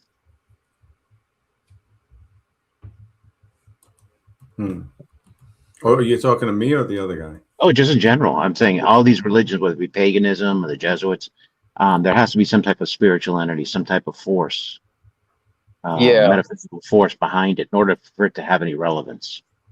Yeah, I definitely agree. It's definitely weird too, because it gets really weird with the mystery cults, because in certain instances they almost like combine all of the deities together. Almost like, remember the Power Rangers would come together in like a big robot and they'd be like super strong or whatever. It's more or less kind of like the same thing. Like whether you want to call these spiritual beings, or I think it's more or less more along the lines of plasma, if you want to look at it from like a scientific point of view. I think these things, they definitely operate, and it's like it's weird how they work. It's like it's one being together, but it's also the the 12 gods of the ancient Greeks and stuff. They all had, like, it's one consciousness, like one kind of entity that's controlling everything, but it's also a fragmentation, or it's like it's made up of a bunch of different things, almost like how we're not just like a human. We have a bunch of different I guess things that make us human, a bunch of different like biology is complicated, right? I think it's more or less the same thing with like plasma and these plasma beings, if they exist. About us seeing different things, how you said Zach sees things from one angle, I see it from another, X sees it from another, you see it from another. This picture may let us understand that a little better, because it shows when you're looking at it from the angle of the blue circle face, the shadow will be a circle of that object. But somebody looking at it from the right, from where they look at the red cylinder side of the circle, which will cast the shadow of a square, they're looking at the same object, but they're seeing a different effect. They're seeing an effect that the other person can't see from their perspective. But when they combine it, now they might say, logically, if somebody had the right formula or could think of it, they would say, wait a second. So from my angle, I'm seeing the shadow of a square. And you're telling me from your angle, you're seeing the shadow of a circle. And this is when, just thinking in that manner, you create a third mind between the two people, because it's not, no, it's a square, or the other person saying, no, it's a circle. We're saying, wait, hold up a second. So you're telling me that's what you're seeing. Right away, inquiry, the questioning, the idea, thought creates the third mind. Now we can solve something that neither one of us could have solved individually, but we solve it with a third mind in a combinatory way, which is the only way something like this could be solved, because you can only see it from one vantage point, and you will say, no, the shadow of it, like, you're seeing that circular blue translucent shadow. That's all it could be. But then the other person saying, no, what are you talking about? I'm seeing a square. I'm not seeing I'm seeing a red translucent circle. Well, what do you mean? I don't see a circle. I see a square. Mm-hmm. And unless the two people say, well, okay, wait a second. No more arguing. You're telling me that's what you're seeing? And the other guy's, okay, now he'll say, well, if something, let's do some tests, and we have a flashlight. Let's check certain objects. And we might either come to the conclusion that, wait, if I'm seeing it from a square and you're seeing a circle, this could possibly be a cylinder. Right. And that's what it is when we look at it. It's a cylinder with the circular side facing toward the left, or the downward left. And then the red is the cylinder. So also with working with each other, you could figure out the dimensions of it, like sure. the feet and all of that. So it just shows us how powerful cooperation is, how powerful creating that third mind, like I had put on the picture, to where the two people are thinking, and they're pulling thoughts from their mind to add into that third mind.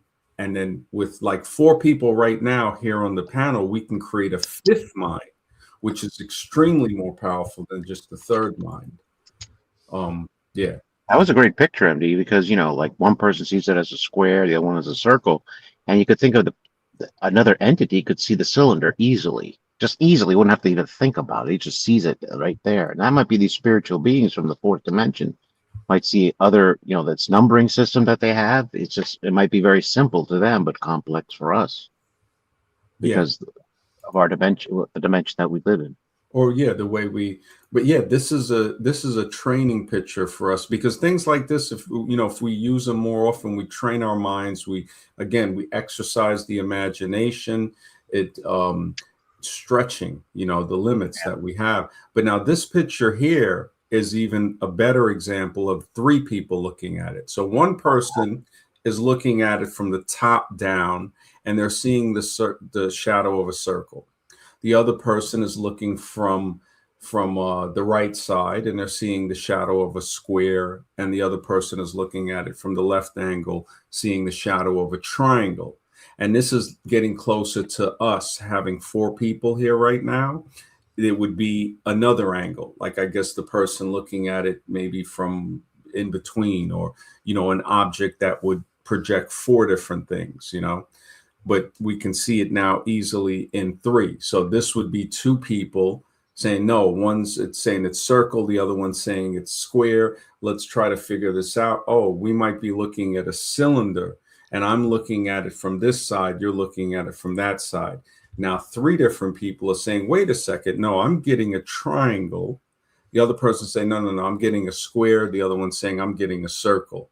So now this, of course, would be harder to solve, but still it's solvable nonetheless.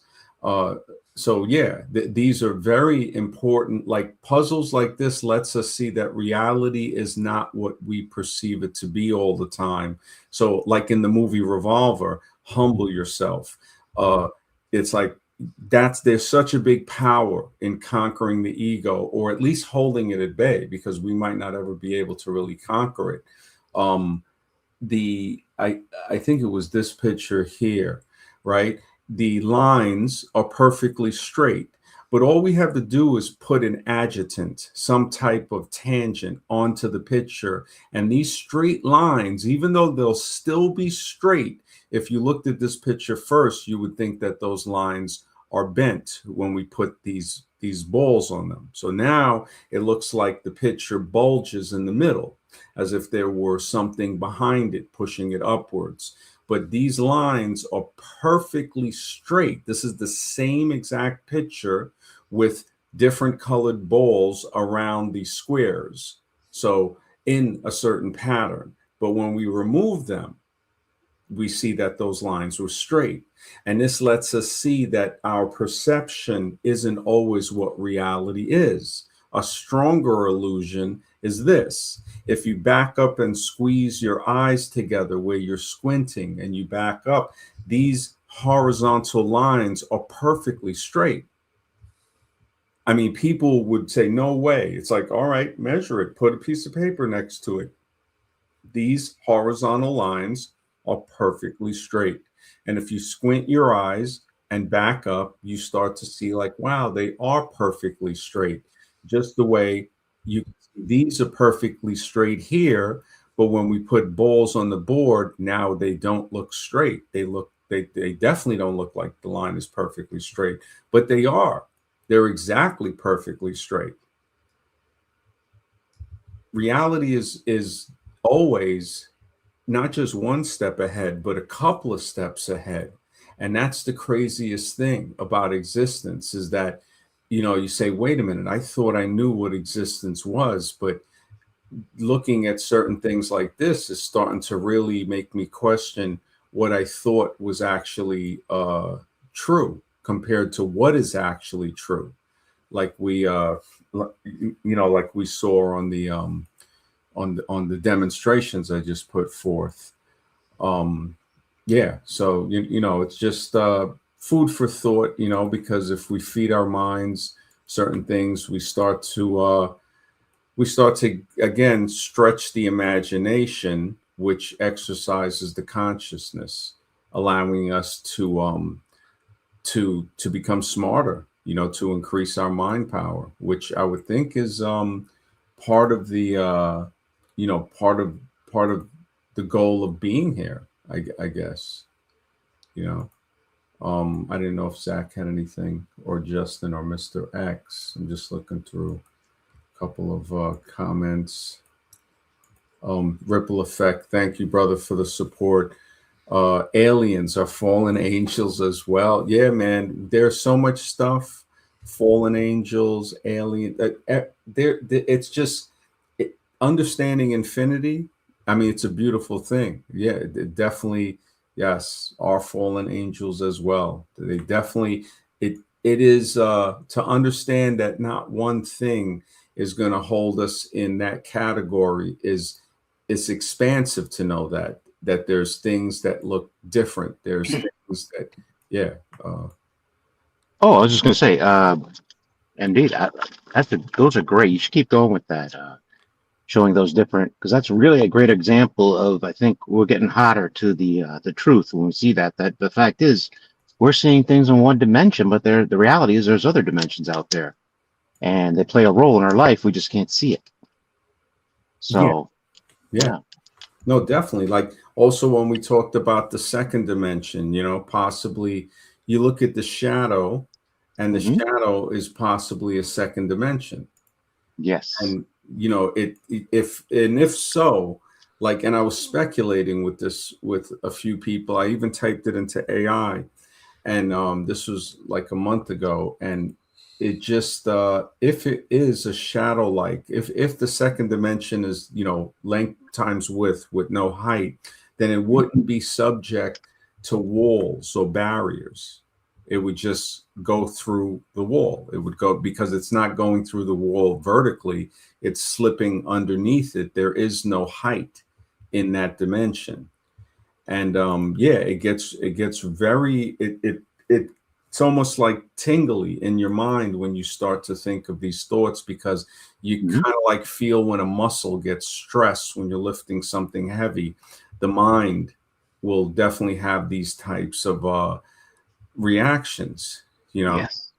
Yeah. So yeah. Especially on the subconscious level where it's true. It knows it's true. You know? Yeah. Yeah. There is a few there's a few puzzles. I got to look for them, but I have them with color. So not only does it show the shape stuff, it shows stuff where you're like, holy smokes, I thought that color was actually a different color. The government gave out the different religions. You must have a God to serve in this world. So here you are. Yeah, you definitely keeping it. Yeah, that's real. It is what, yeah. When I think, so I got to ask. So going back to your thing about different angles, different shapes, I think it's a good analogy. From my angle and my research, it really does come back to the Jesuits being the tip of the spear and pulling the strings on major events. And hey, since we're talking about movies tonight, what do George Lucas, Martin Scorsese, John Hughes, and David Fincher all have in common? I don't know. They're all Jesuit educated, some of the biggest names in Hollywood. How about Denzel and Al Pacino? Where did they go to school? No. Jesuit educated men, two of the biggest names in acting. Probably in the last 30 years, those probably are the two biggest names. So again, I'm not saying the Jesuits are everything, but I'm saying there's nothing else even close. No, your in terms angle. of what's running the show on this earth right now, from Hollywood to anything else. Yeah, no, your angle, definitely. Your angle, it's like I was shown here. You're seeing it and you're saying, hey guys, I'm seeing the triangle from this angle, or for the circle or the square. And we're saying, okay, this is what we're seeing from our angles, and we're putting it together. So it's not that you're wrong or anything like that. What you're presenting is actual factual knowledge, and it's good. And then we're presenting stuff saying, okay, I see it here. Mr. X sees it a different way. No names, numbers.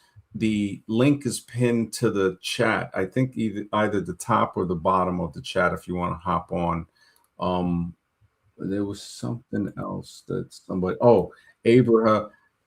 Is this Raven? It's been a long time, man. Humans. Yeah, you are hilarious, man. Yeah. I got to throw it out there since you brought up Elvis. I got to go back to a point you made earlier that I actually do disagree with. This thing about that if you're on him, you're going to end up in the obituaries. I don't think that's true at all. I mean, look at that. Look at the supposedly ancient aliens guy who just died, if he even really died. I mean, what do you think he was onto the truth with the stuff he was putting out there? Well, it could be more than one thing. It could be somebody, had a hit on him for something else. It could be he actually his death was synced up. His name equals the distance in days to Disclosure Day, which it all lined up. And he's one of the leaders in the Disclosure movement. It was a ritual for that movie. It could, yeah. So they might have did that. It could have been a ritual offing. So there's a few things. I didn't really follow it that much. I mean, I did see those guys, 4 of them in I think it was March. They had came to New York one of these months. A friend of mine bought the tickets, and I went, and it was whack. I mean, I do research on archaeology, and it was really like it was insulting because the tickets. I mean, it were like $80, $90, and that's why I was like, no, I'm not gonna get that. My friend, he's got money. He's like, yeah, he'll get it, and he was even his girlfriend. We were just like, yeah, this is whack. When they started playing clips from the ancient aliens on the History Channel at the theater, I was like, you got to be kidding me. It was insulting. But David Wilcock wasn't there. It was Martell, the guy with the hair, one guy I think from England, and then this other dude. Yeah, it's like it's commercial. Those guys are fully commercial. There's a few things they present that are factual, that are definitely artifacts that somebody might say, you know what? I don't know. I really don't know how this thing was made. They don't rock the boat on the evolution religion because they know they'll lose a lot of the followers. People want the ape myth. They want to believe that there is this magical process that changes an ape into a man. Also, it's modern day blackface. Because now they can't put paint on their face without repercussions. They make these models saying, okay, these humans are closer to these animals, and the rest of humanity is evolving, so-called. And it's like, I'm surprised people can't see through that. Also, mathematics. If you bring in another science, a real science, actually, not archaeology is not really a hard science because you don't have a dating method, and you're finding stuff in the ground, which I can understand when a person, infers that, okay, this was found in this depth. So it has to be older than something found in a depth that is higher or lesser. And that would make sense. But when you study stratigraphy and how things sort through water and certain types of landslides and mudslides and pyroclastic flows, especially from Mount St. Helens, which is an empirical science that that has been observed for the last 45 years. And you start to see that, wow, this dating happens in a totally different way. So now it takes a lot of work now to say, oh, how are we going to find out how old things are? And it messes up the story. So now we're left without a story. Religion will creep in real quick, deity-based religion, because they're just fighting for your mind. Religion is just trying to own a person's mind from day one. LaDonna says Wilcox didn't show up, Max. I don't know. He didn't show up. It was four of them. It was Jason Martell, Tsoukalos, the guy with the hair, Giorgio Tsoukalos, the guy from England. I think he just passed, but I think he just passed of some like medical thing. And the other guy, I forgot his name, but he's an American guy. Not Wilcox though. Something happened with Wilcox, I guess, after. But yeah, I like what you're seeing it from your angle is not that it's wrong. I mean, of course, we are going to have some things that we're not going to be right about. The beautiful thing about that is just being able to say, oh, that's not right. And you switch it with what's right.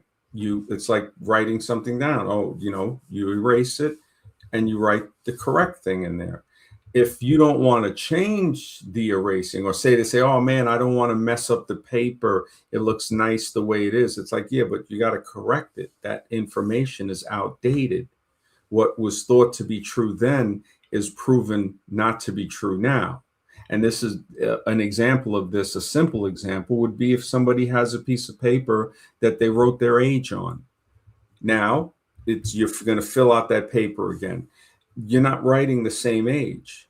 It was true when you wrote it down, but it's not true now. You were 3, now you're 4. So that's a changeable truth. And in the physical world, we see that a lot. In the mental world, we wouldn't think that exists because we do see ourselves learning more. But as we observe other people, we see a lot of people are stuck in the same frame of mind. It's as if they never went from 3 to 4 to 5 to 6. They stayed at 3. And we see people like this with basically a dangerously immature frame of mind where they'll immediately want to resort to violence, to hurt somebody or get hurt themselves, which not only encumbers them, but it can encumber the person that had to hurt them to put them in line. Like when a person starts thinking maturely, like a parent, a caring parent actually, that's always looking ahead 4, 5, 7, 12 steps to say, okay, look, we're going to try to make it through this thing called existence or life safely and securely. And this is the way we're going to do it. Yeah, Gematria says, Zach, you're a certified legend. Yes, he is, man. He definitely is. I mean, you are like Jesuit master level with the knowledge. Well, hold on. To go back to the movies, think about this. David Fincher is who directed Fight Club, right? Fight Club ends with towers coming down in free fall at the end of the movie. That came the two biggest movies right before 9/11 were Fight Club and The Matrix. And for the record, The Matrix released in the US on March 31st, the 31st of the month. Matrix equals 31. It came out 127 weeks and days before 9/11. Of course, it released on a Friday. 9/11 happened on a Tuesday. 127 is the 31st prime number. So again, Matrix equals 31. The movie came out 127 weeks and days before 9/11. Neo's passport in the movie expires on September 11th, 2001. Neo's a reshuffling of one. We all know what they rebuilt there after they came down. One World Trade Center. Again, Jesuit mottos both into one. Buildings 1, 2, and 7 fell that day. 1, 2, and 7. Ground zero in gematria equals 127. They called it the new Pearl Harbor. Pearl Harbor happened on December 7th. By the way, Biden and Putin met on Pearl Harbor Day right before Russia-Ukraine broke out. And the day they met was 201 days into the first ever Jesuit Ignatian year, and the war began in the Donbass region, which is what Russia wants back. Donbass region equals 201. Anyway, the 127 number is a huge number with Bavarian Illuminati, which was founded by the Jesuit Adam Weishaupt. Bavarian Illuminati equals 127. Scottish Rite of Freemasonry also equals 127. Again, the Scottish Rite rites were written by Jesuit priests, and Adam Weishaupt said part of the Illuminati's plan was to infiltrate and take over modern Freemasonry, which to me is kind of interesting because, like, well, wait a minute. Okay, it is already... The Jesuits are already behind writing the rites, and now for people who don't know, the Illuminati was formed May 1st, 1776, in the time of the Jesuit suppression. So it seemed like a way to reorganize under a different name is the way I look at it. But was it to gain further control over something that was already largely theirs? Anyway, the point is these things aren't an accident. And Hollywood, think about what movie came down the day of the 93 World Trade Center bombings. Falling down. Falling down, yeah. Falling down. Yeah, falling down. Which gives us the scene of the inflation scene in the grocery store owned by the Asian man with Corona on the street sign inside the store. I mean, we are living out such a script. And I'm telling you, start to look into who made these movies and you'll be blown away by how many of them are Jesuits. So I am so emphatic about people researching the Jesuits because almost nobody talks about them. And again, I don't know anybody on this earth that's breathing who's done more research on this topic pretty much since 9/11 happened. And I didn't start with thinking it was the Jesuits because I didn't know who they were either. But turning over enough pages, I started to go, wait a minute. Wait a minute. I think I figured it out. And again, if we don't identify who is messing with us, because you said it the other night, Max, you don't like to believe. So, I mean, if we're just going to chalk it up to unknowns and I don't know, but maybe this, I mean, that's not going to get it done. We got to figure out who is messing with humanity. Well, part of it is we can uncover some of it. Realistically, it's not giving up, but it's saying that, all right, we're not going to be able to solve this problem before we die or go into the next. And maybe, we won't get answers. We didn't have answers. We don't know that there is a next. That's a belief. Yeah, the next is definitely a belief. And the before is a belief too. We don't know how we got here. We don't know where we're going. We might say, okay, I'm here. So the purpose might be to figure something out. One is we do see a service to each other, like the Mount Meru philosophy of the king, writing his name on the mountain, and realizes at the end that a good life is the reward for a good life. And that's just, again, it's speculative. The crazy thing is that we are never going to know. There might not be a next, but we're never going to know, even probably when we're in the next. Ripple Effect, thank you for the support, brother. He says, what big events do you think will happen next? Honestly, I would hope for this to happen, but I think it's actually going to happen. I think they're going to eventually just pay the money like they did with Iraq. They're going to juice the taxpayers. What is it, the 300 billion?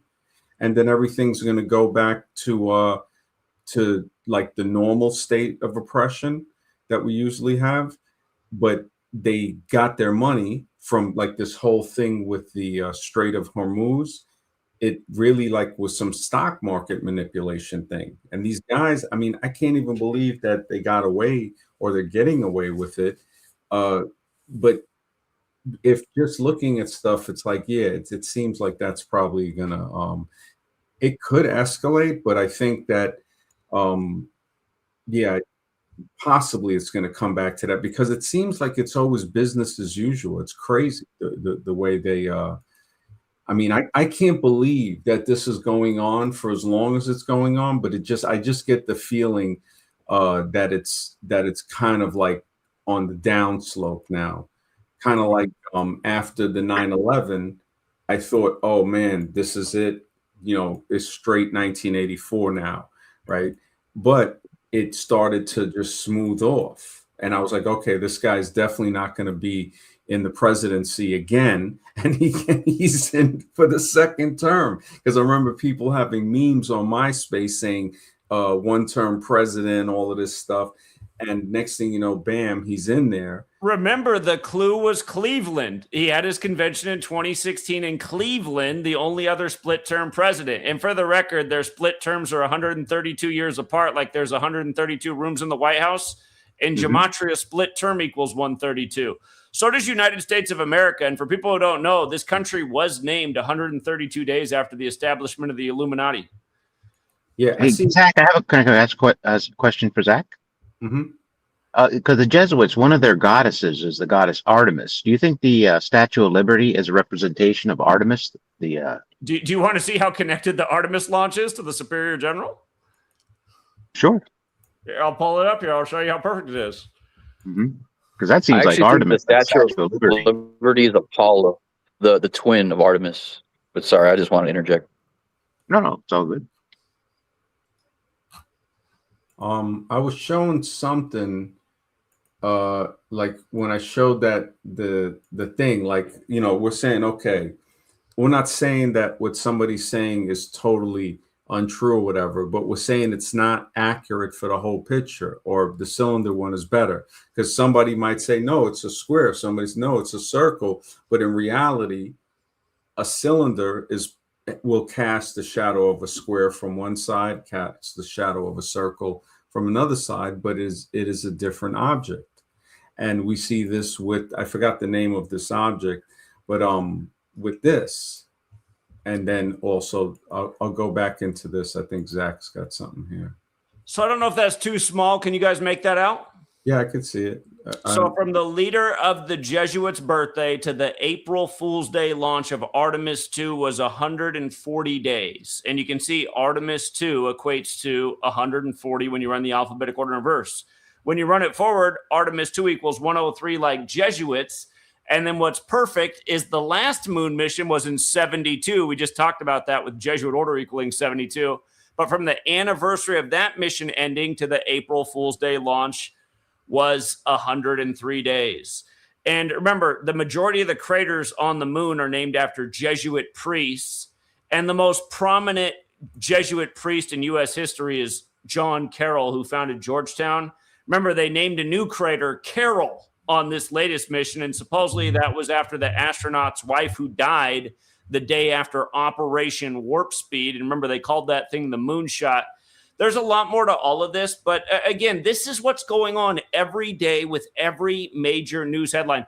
And by the way, just about how stupid everything is this the right post? Oh, hold on. While this is up here, let me just show you when they returned to Earth at 5:07 p.m. You should get a kick out of this.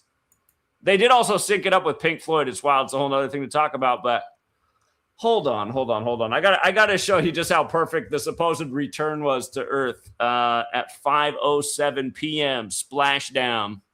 So look at this, you guys. 5:07, the number is the 410th composite. It supposedly returned to Earth at 5:07 p.m. on April 10th, 410. And look at it when you just write it out. Look at the overlap in these cipher systems with April 10th, April Fools, outer space, conspiracy, Sandy. I mean, do you see all this? Mm-hmm. Yeah. I mean, again, and the only people that could possibly be responsible for this system. Remember the original moon landings on the 201st day of the year. Neil Alden Armstrong, 201. The Jesuit Order, 201. The Twilight Zone, 201. The first episode of the Twilight Zone, the pilot putting a man on the moon. Yeah. Rod Serling, born on Christmas, a day that's really only important to the Catholic Church. They got the whole world celebrating that day. That's the day they began celebrating the sun's birthday as Sol Invictus. Mm-hmm. But yeah, no, you definitely have a very, very, very good grasp on it with the mathematics and the gematria. Ripple effect. Thank you, brother, for the support. He says, "Is Satan light bearer, broken chain, and crown?" Oh, the Statue of Liberty. Yes, definitely. We did a stream on that where, yeah, it definitely is.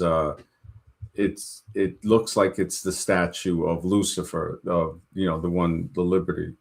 Yeah, it's very, and yeah, it's yeah, I think the stream, yeah, we did a stream on that.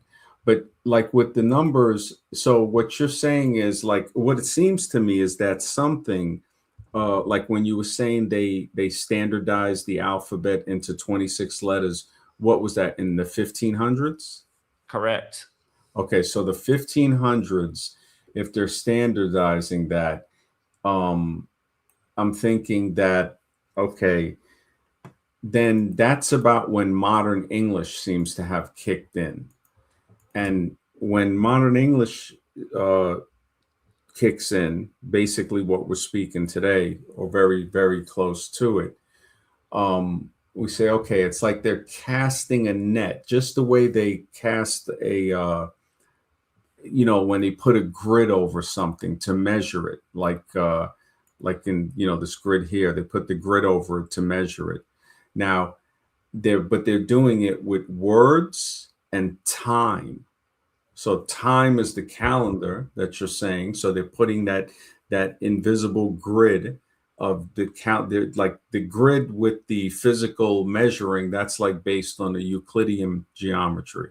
But even though we know things change, you can measure a shoreline, but every time you measure it with something smaller, you get a longer number because it's more accurate. And the shoreline changes.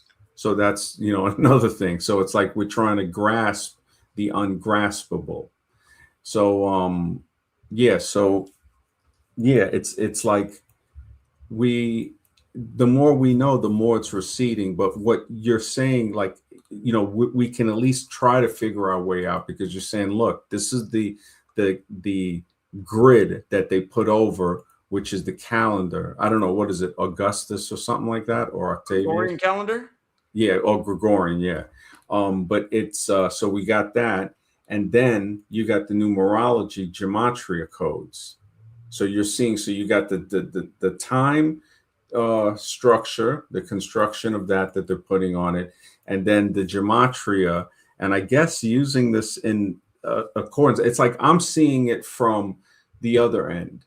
I'm seeing it from the end of saying, okay, I'm seeing a circle, and you're seeing the square, and I'm saying, okay, we're both seeing this, and we're adding it together, creating basically the third mind. So it's like we're using both of our minds to say, okay, this is what I'm seeing, and this is what you're seeing.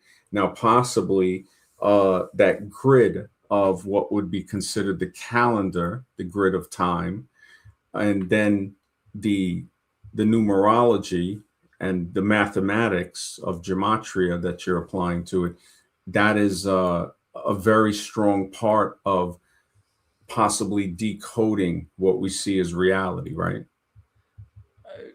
Yeah, correct. Yeah, and even predicting that's what, to me, I find fascinating. If there's a way how, when you say, okay, somebody had left a comment a while ago, and it was something that this happened 111 days later.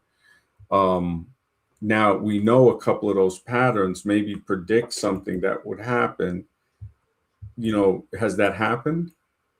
Oh, we have a million correct predictions over the years. I told you about what we did with the market.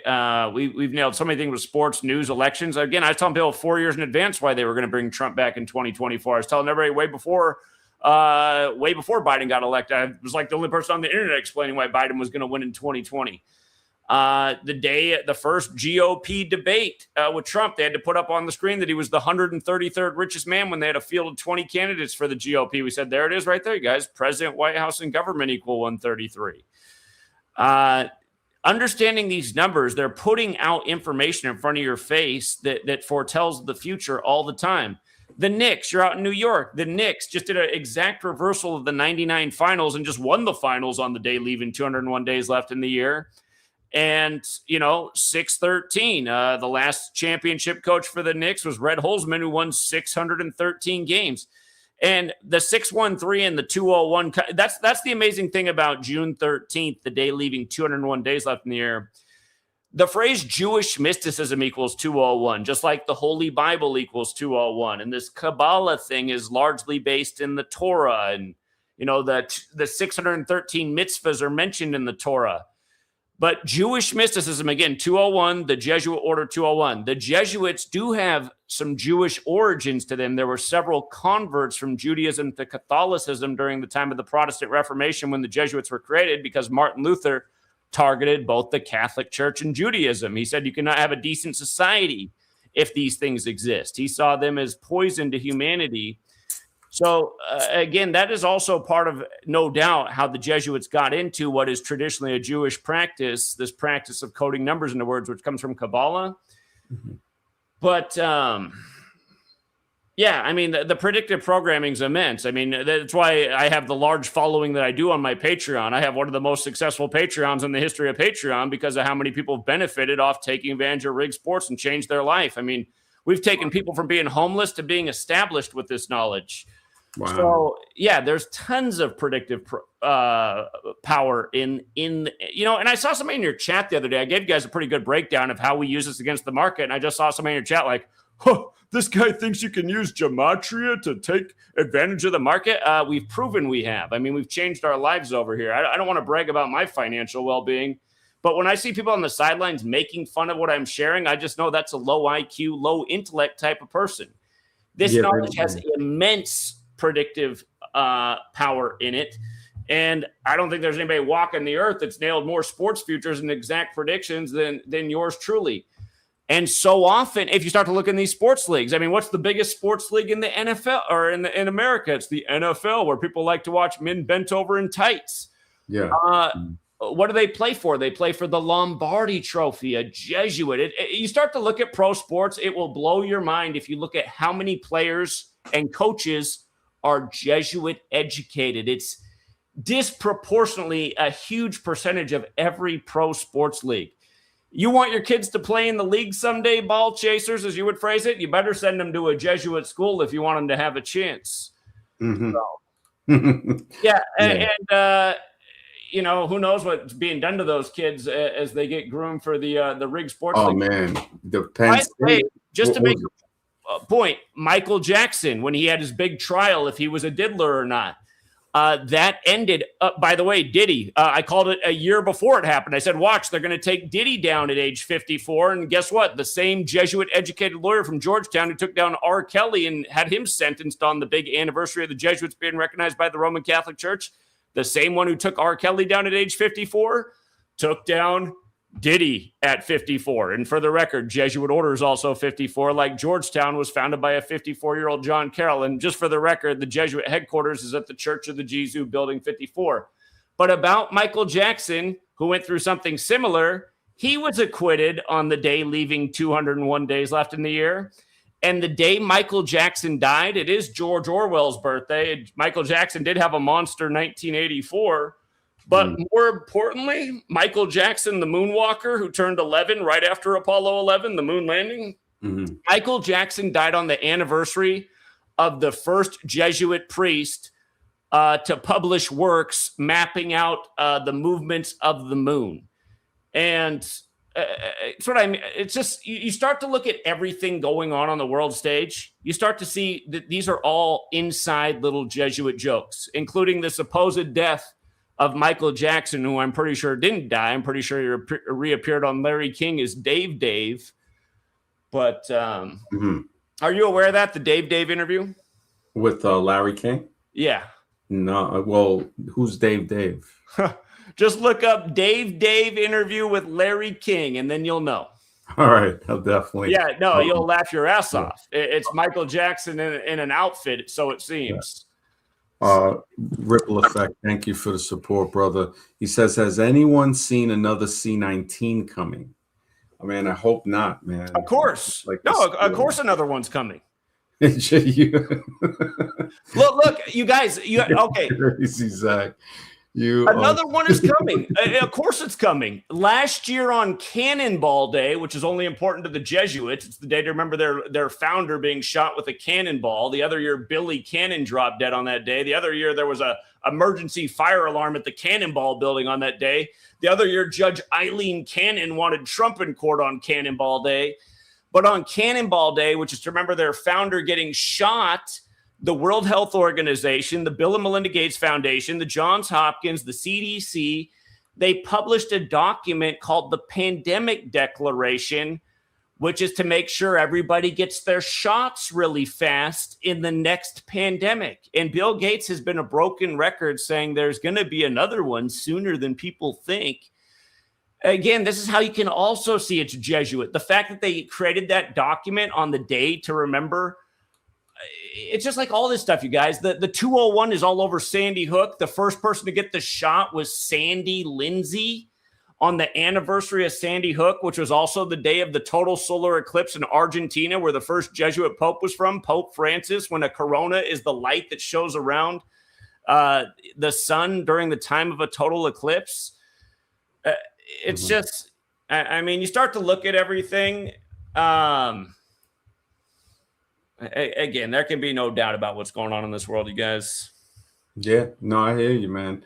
DK, what's up, man? I didn't know. Justin tried to join, but it said his device wasn't connected. So if he wants to try again, what's up, DK? I'll throw in some movies. I think the main part of Oblivion is that the fact that we're being reincarnated over and over with memory wipe. And that's why, like, when he finally realizes that all the agents are Tom Cruise, they're all him. It's just a different number, you know. And then those of us who can wake up within these incarnations where we've had our memory wipe, then we're surrounded by all these, what people call NPCs. And in that movie, he had that redheaded girl, which was like, you know, kind of like his, co-worker and love interest or whatever for the meantime. And then she was like, I don't even want to know, you know. So we're all allegorically surrounded by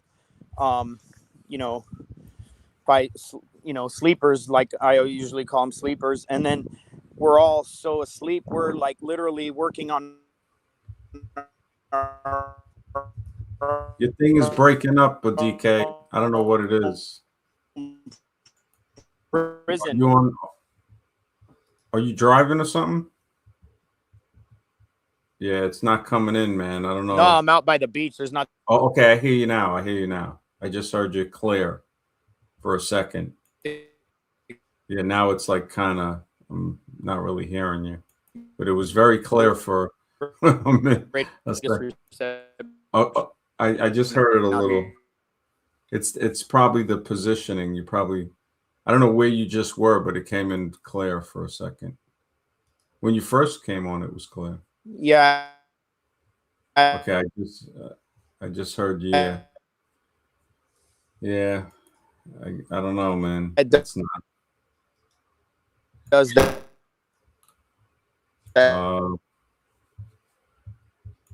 Not really hearing nothing. It does that. I'm walking, like, I'll mute up till I get more bars. Okay, I hear you now. I hear you. Are you there? I was just saying I'll mute myself till I get more bars. Oh, all right. I can hear you now. I don't know if you're in a better area. Okay. I'm just like walking right out. Oh, yeah. Now it's out on the beach. I haven't even moved. Like, Yeah, just Gematria says Gematria pays. Yeah, man, that's great, man. It's like, I mean, I don't gamble, but somebody that was in the chat before, he gambles like about a lot of money on football games. Drew Drew Cash, cards or something like that. I think he changed it. It used to be fitness. I don't know if he listens. He might have already known about your channel. But you know, I had met him back on Blog Talk Radio back in like 2012. Demolition Man showed you where the world was headed. Yeah, man, it was kind of, yeah, it's a tough one, man. It's definitely a tough one.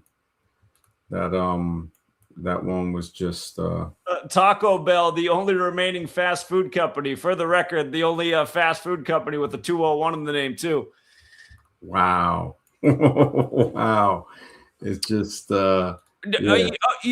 I was going to show you about the actor who played Howard Bill in Network, what they did with him.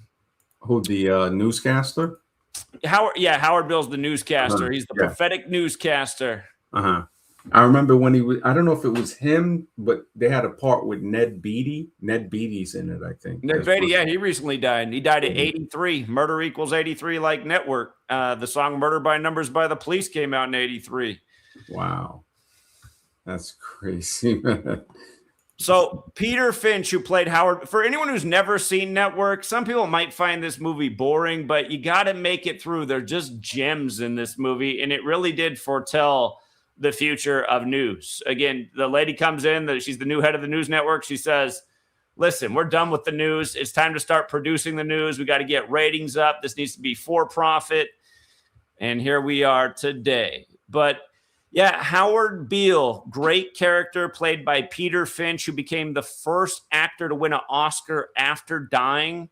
And look at this. From the release of Network to his death was 49 days. It was the 49th Oscars where he became the first actor, again, to win an award after dying. And look, his character name, Howard Beale, equals 49, just like his actual name, Peter Finch. Again, if you're new here, there's 4 base ciphers of the English language. They're all based on the alphabetic order. The most simple is A is 1 up to Z is 26. There's also running the alphabetic order in reverse. Z is 1 back to A is 26, in both orders with numerology applied. Howard Beale, 49, his character. Peter Finch, his actor name. He dies 49 days after the movie comes out. And again, wins Best Actor at the 49th Oscars. First person to do it as a dead man. And from the release of the movie to the Oscars was 121 days. We see that a lot in celebrity death. Blood Sacrifice is 121. And from his date of death until the Oscars was 73 days. That connects to Sacrifice and Ritual Sacrifice. Network came out on the day, leaving 34 days left in the year. I did this post years ago. Murder, you can see how there's this overlap with Murder and Network. It's not to say that every network is a murder, but then years later, Ned Beatty dies at 83. Ned Beatty also died on the day, leaving 201 days left in the year, which is fitting because Network came out in 1977. Oh, by the way, Network is 2 hours and 1 minute long, 2:01. Wow. It came out in 1977, which is the year the country turned 201. You know, Tom Brady was born that year. Elvis died that year. But who was the woman with Elvis when he died? I don't Ginger Aldine. Her name equals 201. And Elvis recorded for Sun Record Studios, like the Jesuit Orders logos, the Sun. Mm-hmm. Elvis dead at 42. Just the word Jesuit alone is 42. But yeah, Network did come out in the year the country turned 201 years old. And the movie does run 2 hours and 1 minute. Or hold on. Maybe it was that those Oscars were in the year the country turned 201 years old. Oh, he died in 77. Okay, actually that movie came out in 76, but it does run 2 hours and 1 minute. He died in 77, the year it turned 201 years old, which was also the year of those Oscars. So yeah, that's what it was with the 201 in 1977. But yeah, I mean, this is nothing uncommon. This is what goes on every day in the world of entertainment. You learn this ABC 1, 2, 3 thing. You just see it's just day after day. It's just like this. This is nothing out of the ordinary. So, wow. Yeah, that's definitely code breaking. I don't know if DK's got bars on his phone yet. Whenever he does, yeah, they're putting it in front of the face. Yeah, the numbers, there's a reality to it. But I interviewed one of the guys from the Cabbage Patch Kids incubator babies. Guy Peterson wrote Tesla and the Cabbage Patch Babies. We had him on here twice. Really nice guy, very friendly. I think he's either from the UK or Australia. Midnight Meat Train. He said that's a good movie. The whole Cabbage Patch thing is very. It makes you wonder, like that whole myth of the stalk. The baby is brought by the stalk. And then, they're saying that like it could have been the stalk of the cabbage that some of the Cabbage Patch or incubator babies were grown on, or like, something like that. Yeah. It's kind of, it's a thought, it's definitely a thought about that. CRISPR, CRISPR's off the handle. The fact that they have the gene editing program, hacked from like, real biology, like human biology. It's a scary thought. The movie Society. I haven't seen that movie. I've heard about it, but yeah, Society. It sounds very familiar. Yeah, the actors are definitely on the world. It's all good cop, bad cop. Yeah, you're right. You're definitely right. did you see this person's question about Candace Owens in your chat? The Jamont More of a statement, I guess. They wanted Candace Owens. I don't get it. Candace Owens and her husband both converted to Catholicism. Candace Owens is full of ish. I can't believe anybody follows these people. Nobody wanted to off Candace Owens, you guys. It's just a publicity stunt. Yeah, somebody had called that out, I think. They were saying that if somebody wants to off her, why did she go to some like event, Like there was some event she went to. You know when she met up with Erica Kirk? No, I didn't know. Well, why? What do you mean? Oh, she had a private meeting with Erica Kirk. It was exactly 33 weeks into her age, and it was shortly after she had just done this thing exposing the Mason's secret code of 33. And it's like, it's just annoying watching this. Like, who doesn't already know about the Masons in 33? What is it supposed to be? Some great big, that's open. Yeah, that's open. Yeah, but then next thing you know, she's meeting with Erica Kirk exactly 33 weeks into her age. And, Erica Kirk's operating out of Scottsdale on the 33rd parallel. It's just knowing the name. Joke. It's like it always struck me as like America. Erica is the latter part of the word America. It's just spelt with a K. Again, she's Jesuit educated. She went to Regis in Denver. It gives that whole feeling of like a plant, kind of like but yeah, that's a whole other thing. I mean, I think DK, I forgot the movie he had mentioned. Are you there, DK? Or he probably still does Oblivion.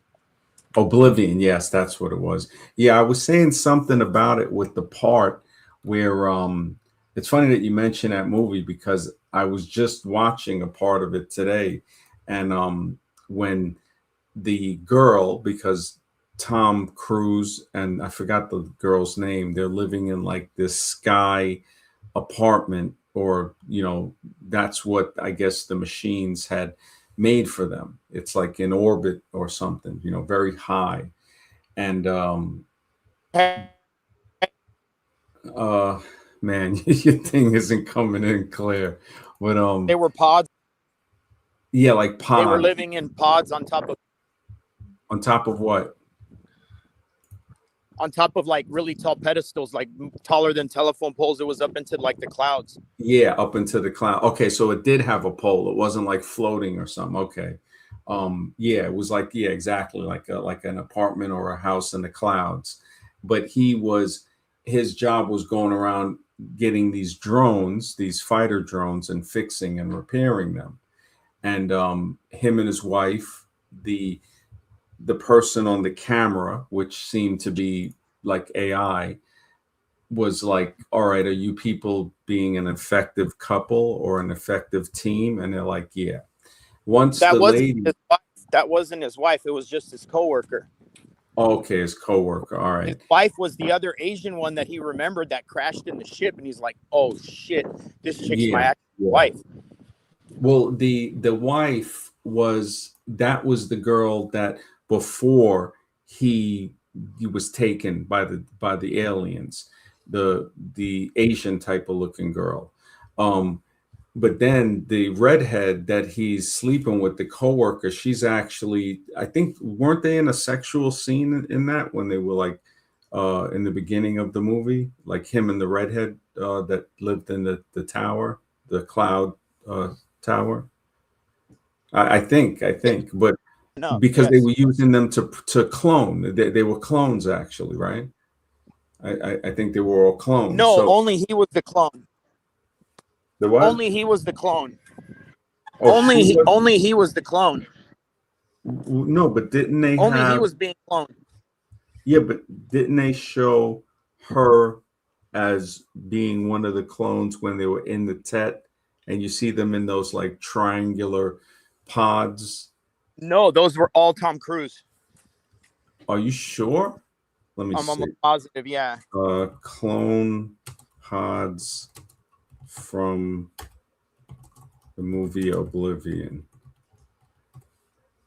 Okay. And while you're Clone. talking about Oblivion, looking that up, the movie Oblivion dovetails perfect into Maze Runner. Maze Runner's great. It's like a 3. I think they've already released 3 or maybe the 4th part, but the original Maze Runner's great.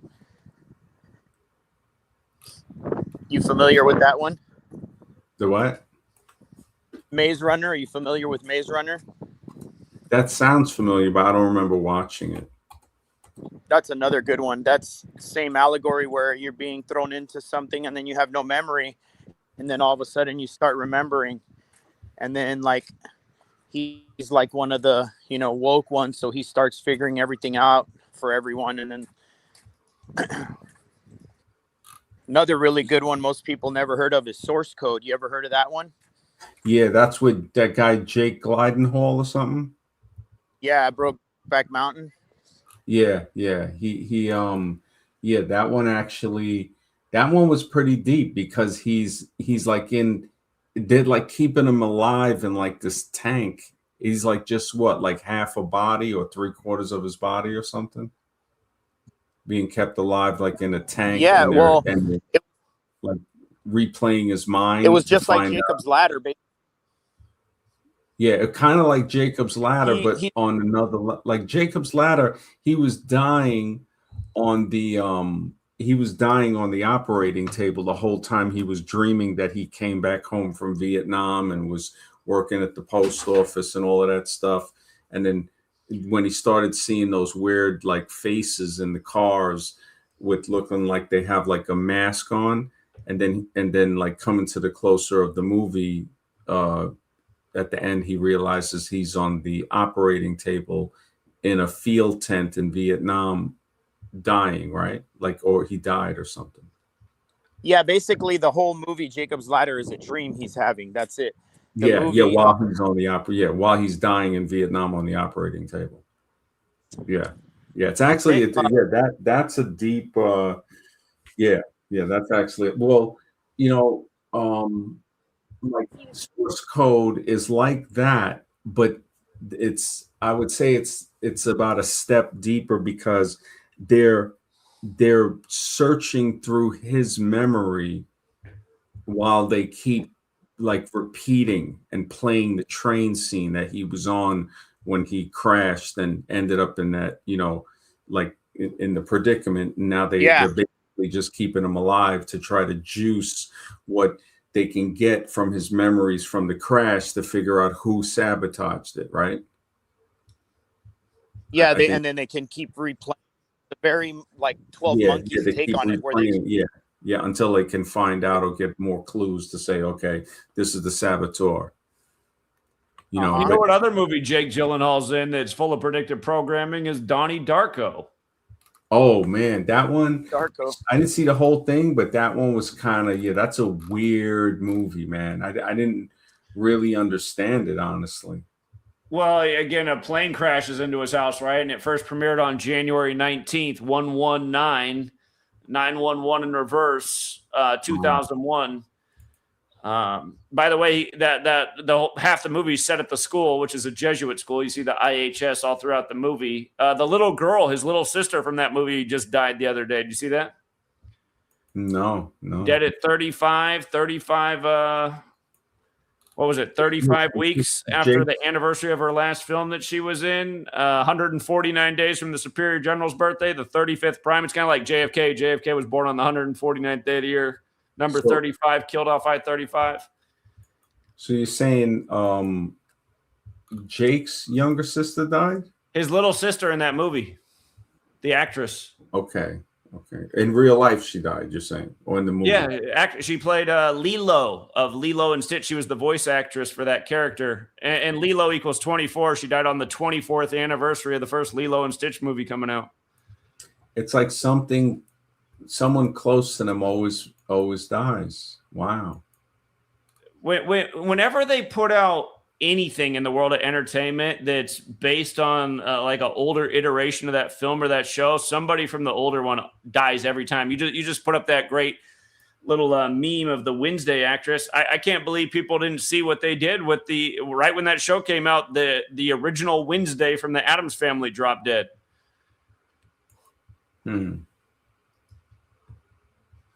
Wow. Yeah, I remember. Yeah, you left a comment with that. The Wednesday. So the real Wednesday died the day they put the movie in it was live, right? Lisa Loring is the original Wednesday Addams. She dropped dead at 64. Her name, Lisa Loring, equals 64. Addams Family came out in 64 and ran 64 episodes. She died shortly after Wednesday released. She died 66 days after Wednesday released. Ortega, the surname of the actress who plays Wednesday, equals 66. You could also say it was a span of 67 days. We talk about 67. All the kids are saying 6-7 right now. It drives me nuts because we've been talking about this 67 thing for a long time. Blood sacrifice and human sacrifice equals 67, as does satanic, as does soul, as does killer. And that song that all those kids say 6-7 from, the rapper's talking about killing people when all of a sudden he says 6-7. He's talking about killing his ops. But yeah, so it was in short proximity to Wednesday coming out, about 2 months later. And let me see. Yeah, I'm just looking at my old post on it. There's some other stuff too. Jenna Ortega, for the record, her birthday is the anniversary of the Jesuits being recognized by the Roman Catholic Church, September 27th, which is also the day Google celebrates its birthday. And if you look that up about Google, they say they don't know why they celebrate their birthday on September 27th, but I think it's pretty obvious. The big G, again, the Jesuit headquarters is the Church of the Jesu with the G, so... Anyway, yeah, Lisa Loring, dead shortly after the release of Wednesday. Wow, that's crazy. And again, like I said, dead at 64. Her name equals 64. Addams Family came out in 64 and ran 64 episodes. Oh, I forgot to mention it. Ended in 66, like how she died 66 days after Wednesday released. Wow, that's like, man. Yeah. Gangster says District 9. District 9 was kind of a deep, yeah. I don't know if anybody else saw that one. Yeah, that's Addams Family. There's definitely some stuff to that. Yeah, the numbers, or the numbers show it's like it's a pattern. With regards to human origins and like architects of humanity, Prometheus was a good one for that with the black goo. Mm-hmm. Yeah, that was another one. Genetic manipulation. Yep, they had that in another one too. But yeah, Prometheus was a good one. But I think Prometheus was imitating the Nephilim, having, they came down and engaged in sexual relations with women. I think That's that what one happened. more of the they didn't engage in sexual relations with women in that movie at all. They I were thought Prometheus did. He came down and had sex with a woman, and then in the original Prometheus story or in the movie. On the movie, I remember he came down and No, had they sex. were like 10-foot tall engineers. They were like they would kill people as soon as they would bitch slap them and just break their neck off. In that movie Prometheus, they were modifying the the biome of the But was whole. there a scene where the alien has sex with the female? Isn't there a scene like that? No, they were trying to inject their, I don't know how, like DNA, and then it would just eat you, and it would be reborn right away into a more aggressive version of that same thing, and that's what the black goo was allegedly doing.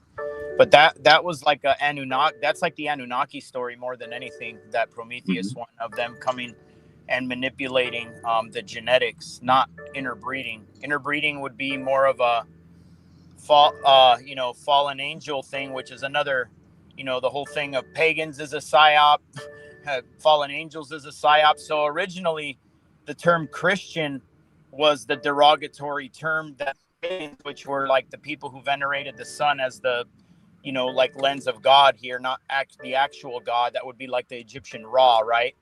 And then, the moon worshippers, which is this cult that is still running the show here. That's why everything's based on the number 19 associated with the moon, and everybody's getting cancer, which is associated with the moon, right? So that the pagans was a term that these moon worshippers used to delineate them between the people who, did their stuff during the day under the sun.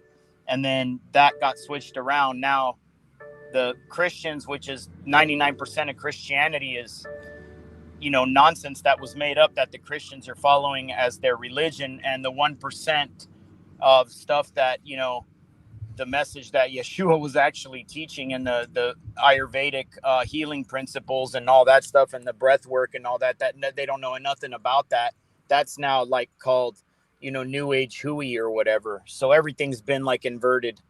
The word pagan, it would be, that's now used as a derogatory term. The real derogatory term would be Christian. And then fallen angel thing was, those were positive, larger human beings that were only like 7 to maybe 8 foot tall, which would be able to have sex with a human being, had same genetic pattern, that were sent over from the planet Atlas in the Pleiades, one of the 7 sisters, to help humanity. So when those guys from Atlas came over here, 200 of them, to help with the reptilian invasion and the genetic manipulation, those guys from Atlas were Atlans, and then they were the ones who started Atlantis, so that's how that whole story. So that's all been inverted. The fallen angels, it doesn't say fallen demons or fallen bad guys. They fell out of the sky because they came here, that's how it was called when you came here as an extraterrestrial, whether you teleported down to the surface from a ship, or the ship landed, or whatever the hell it was. That's how it's explained in every single religion. Beings come from the sky and ships of light, or just appearing, and just, every single kind of story, including burning bushes talking to people. You know what I mean? So I would say the whole thing has been the notions that we have, that we use to give like these derogatory terms that we have in our mind that are is actually the positive ones, and that's a sign of how deep the mind control goes. Even people who are awake are still using the psyop language that has been established, hundreds and even some thousands of years ago. Interesting.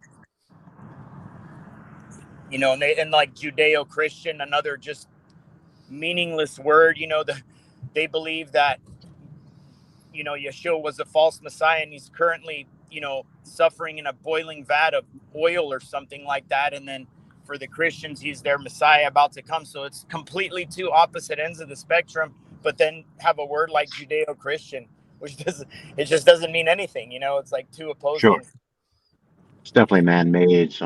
Or the going on. Hebrew Israelites, another one. Make absolutely two words that don't belong together at all. Hebrew is a language that the fake Jews speak, which was originally Phoenician, and then they just changed the name of the Phoenician language to Hebrew, and then Israelites would be spiritual followers of this dude whose name got changed to Israel after he was, you know, enlightened by some positive extraterrestrial. So, you know, they're not even in the same time frame. None of those people would be black either. You know what I mean? It's just a complete psyop in every which way you want to look at it. Sure. The closest blacks we would have to like what the Hebrew Israelite psyop is the Ethiopian Gnostics. That's what those people should be looking into and you know, getting close to, and that Bible down there as well, which doesn't have a lot of the newly added stuff like the heaven and hell principles and the crucifixion hoax and all that stuff, you know.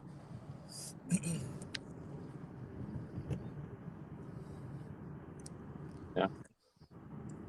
What was that one movie? Another one, the Divergent trilogy is really good.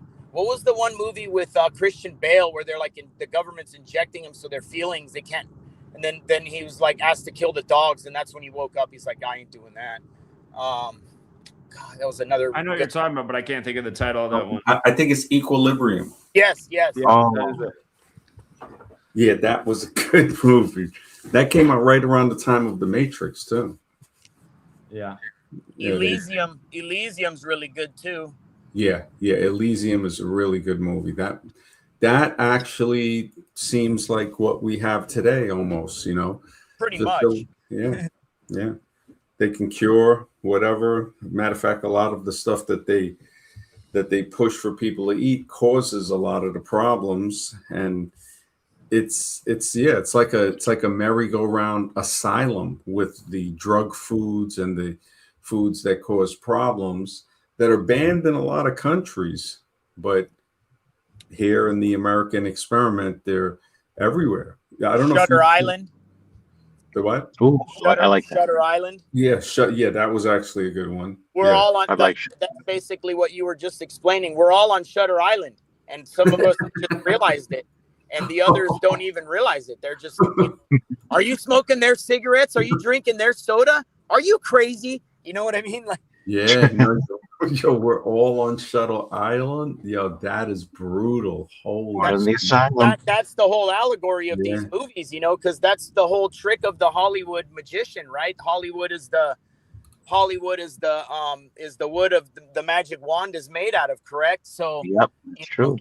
That's how they show you the truth in the form of entertainment, but the whole movie's like an allegory of some huge big picture outlook on it, and you're just like, oh yeah, did you see what she was wearing, or did you see what she said? But like the whole thing is like, there's, you know, they got to Hollywoodize it, but there's like a main point to it, and that's what pretty much goes over everyone's head in all these movies. Even the ones we're naming, you know, people don't even get like the big they get the little details like disclosure in there, but they don't get like the big picture, like what they're trying to tell us is going on overall. Like they're planning for thousands of years. We're thinking about this movie that came out like 15 years ago. Like, you know, they're talking about something that's been going on for like this many thousand years. You bringing up Hollywood reminds me of that movie Weapons they put out last year, where the witch cast the spell. I don't want to ruin it for people who haven't seen it, but a big theme in the movie is 217. And shortly after that movie released, you had the mass shooting reportedly at the Catholic school in Minneapolis, where they initially reported 2 dead, 17 injured. There's a scene in Weapons where Dad's trying to think about what might have happened to the kids, and he pictures an AR-15 with the number 217 on it. Again, that movie came out just before that school shooting. There's a lot more to it, but it's crazy how much predictive program. Nobody's brought up Truman Show yet tonight, have they? Yeah, somebody said it in the chat. Yeah. Oh, in the chat. Okay. Yeah. Yeah. Smith Rex, you said it? No, it wasn't me, but that was a good one because of reality TV, how that took off. Yeah. And just about being watched, right? I mean, now it's almost like, in a sense, we're all becoming the Truman character. Yeah. And I mean, I'm leaning. If I lean back in my chair, I'm on the police camera because it's right in front of my office window. So, holy smokes! Yeah, I mean, they're everywhere. The police cameras. I mean, the phone. We carry the surveillance device with us.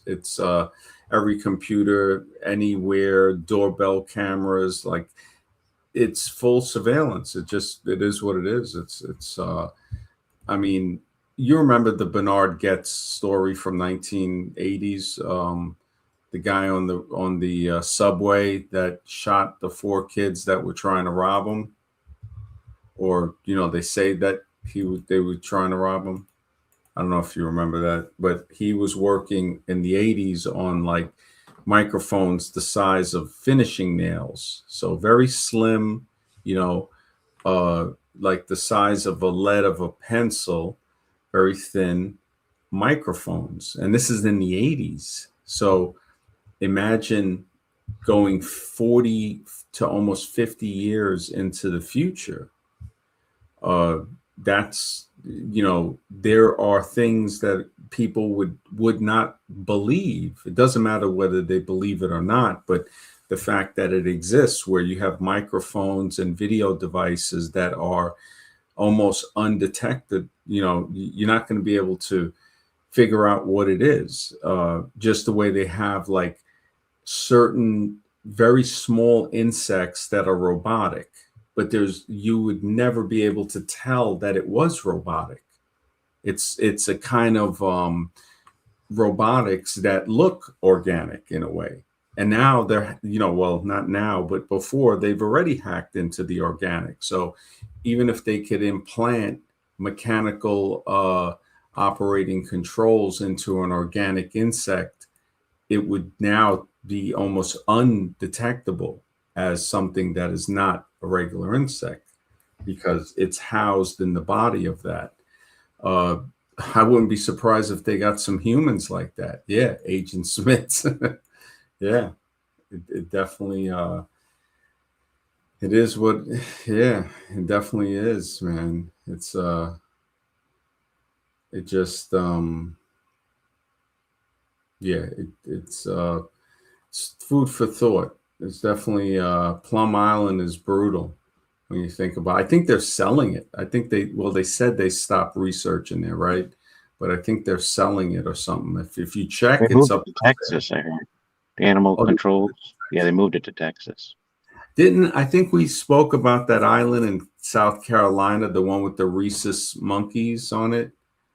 That's crazy, right? Dusk Till Dawn. Yeah, that was, that was a decent vampire movie. I mean, they're the Believers, that's like epic level movies. The 90s did have they had some really deep movie, like Johnny Mnemonic with, which had the dolphin with the that could, a dolphin, I think, that could hack computers or something like that. Equilibrium, of course, The Matrix, Gattaca, a good few. Dark City was another one, I think, from the 90s that was really deep. Go back even further. There's a lot of movies from way back in the day, but Wizard of Oz, the one detail they changed from the movie to the film is in the book, or so from the book to the movie. In the book, Dorothy wears silver slippers and walks the gold brick road, silver and gold, original money. Mm-hmm. And the man behind the screen there at the end, again alluding to what's controlling the world, banks, and also just the screens making things way scarier than they really are. Everyone just something behind. Yeah. And the image though that it projected with the hologram was reptilian alien looking, that green face in Wizard of Oz that they before they pulled the curtain back. And Toto is like in total, everything, so everyone gets together, pulls the curtain back. Her silver slippers, they're definitely meant to be like silver holding its value, from the Eastern, what was it, like the Eastern bankers versus the Western bankers. That's why the house, her house, it killed the Wicked Witch of the East, right? it fell on the Wicked Witch. No, was it? Yeah. So the Wicked Witch of the West was left, and yeah, something with money where she was liquidated, basically, something like that. The Wizard of Oz has some really deep stuff. I think they say a dude hung himself, but I'm not sure if it's true. But a lot of people You're thinking of the singer from oh God, what are they called? Ian, what's his name? Ian Curtis from Joy Division. Oh, the Brock band. Well, yeah. They say he hung himself watching The Wizard of Oz, but yeah, I know what you're talking about. You're saying there's somebody that hung it, person hanging in the background of the Wizard of Oz movie. Yes, something like that, right? Well, there's a major hanging thing because there is a scene where you can see a person hanging in the background. The Joy Division singer supposedly hung himself while watching the movie, and then the other year when Chris Cornell of Soundgarden died, initially they reported his death on the anniversary of the publishing of Wizard of Oz, and then they changed it to the next day. By the way, for people who don't know, Chris Cornell performed the song "In My Time of Dying" for the first time ever right before his death. That's Led Zeppelin's song. But the Chris Cornell hanging also doesn't make any sense. And then Chester Bennington supposedly hung himself that same year on Chris Cornell's birthday, which, by the way, Chris Cornell's birthday is the 201st day of the year, and those deaths happen in the year of the Great American Solar Eclipse. But Zach, what about the significance of the name of that band? Well, Black Hole Sun equals 201. They're a big hit from Soundgarden. But yeah, no, I was going to say Soundgarden's out of Seattle, which is known as the Emerald City, just like Emerald City's in Wizard of Oz. Yeah. They have to put on the Lincoln Park for a second. I don't know what to say about Lincoln Park. I know they're out of Illinois, the land of Lincoln. No, do you know what Lincoln Park is? Yeah, go ahead. That's the one in that's like the mind control center in Canada. It's like the Tavistock / MIT all rolled into one or whatever. If you look at the history of that place, Lincoln Park in Canada. I didn't know that. Y'all look into it. Well, yeah, Lincoln Park has some significant with the name. And I think didn't the lead singer from that or one of the singers from that also get he hung himself on Chris Cornell's birthday in the year Chris Cornell supposedly hung himself. And that's what Zach just said. That's why I mentioned that. I thought he was referring to that. Weren't they both trying to expose something with like a PDF file ring or something? That I don't know. Yeah, I think it was something Scribe was telling me about that. Like both of them. Let me see if I'm gonna look it up and check it. While you're looking it up, before I forget, I would suggest that the greater meaning behind the silver and gold in the Wizard of Oz, because remember, like each character was missing a chakra. Like the lion was missing the heart chakra, and then the Tin Man a brain, a heart, and courage. Right. So they were like. Silver and gold are known for gold is known to be the male vibration and silver is known to be the female vibration. So maybe that has, it's like to balance the male and female aspects of the consciousness and as well as the brain and the heart and the courage or whatever that Zach just mentioned. I just always think about it in terms of just what you see in the general public. Hardly anybody has a brain. Nobody really has any fight in them, which is heart. And courage also. I mean, most people are afraid of everything. So, yeah, I mean, the brain thing, I had showed this before where this picture here from the Wizard of Oz, the Scarecrow already has wits and he is not confident that he has a brain, but he solves a few problems on the way to Oz, proving that he had wits. But in this picture, he is given a piece of paper, a diploma. So it's like, it's such a mind game to say, wait a minute, you already got brains, well, let's give you this, right? Because, I'm telling you, again, like the book Test Card F, you don't see it until I tell you see it. So it's like you got brains, but you're not going to acknowledge it until I give you this paper that says you have brains. The lion, the cowardly lion, even though he did act with a little bit of courage in one part, he's given the badge.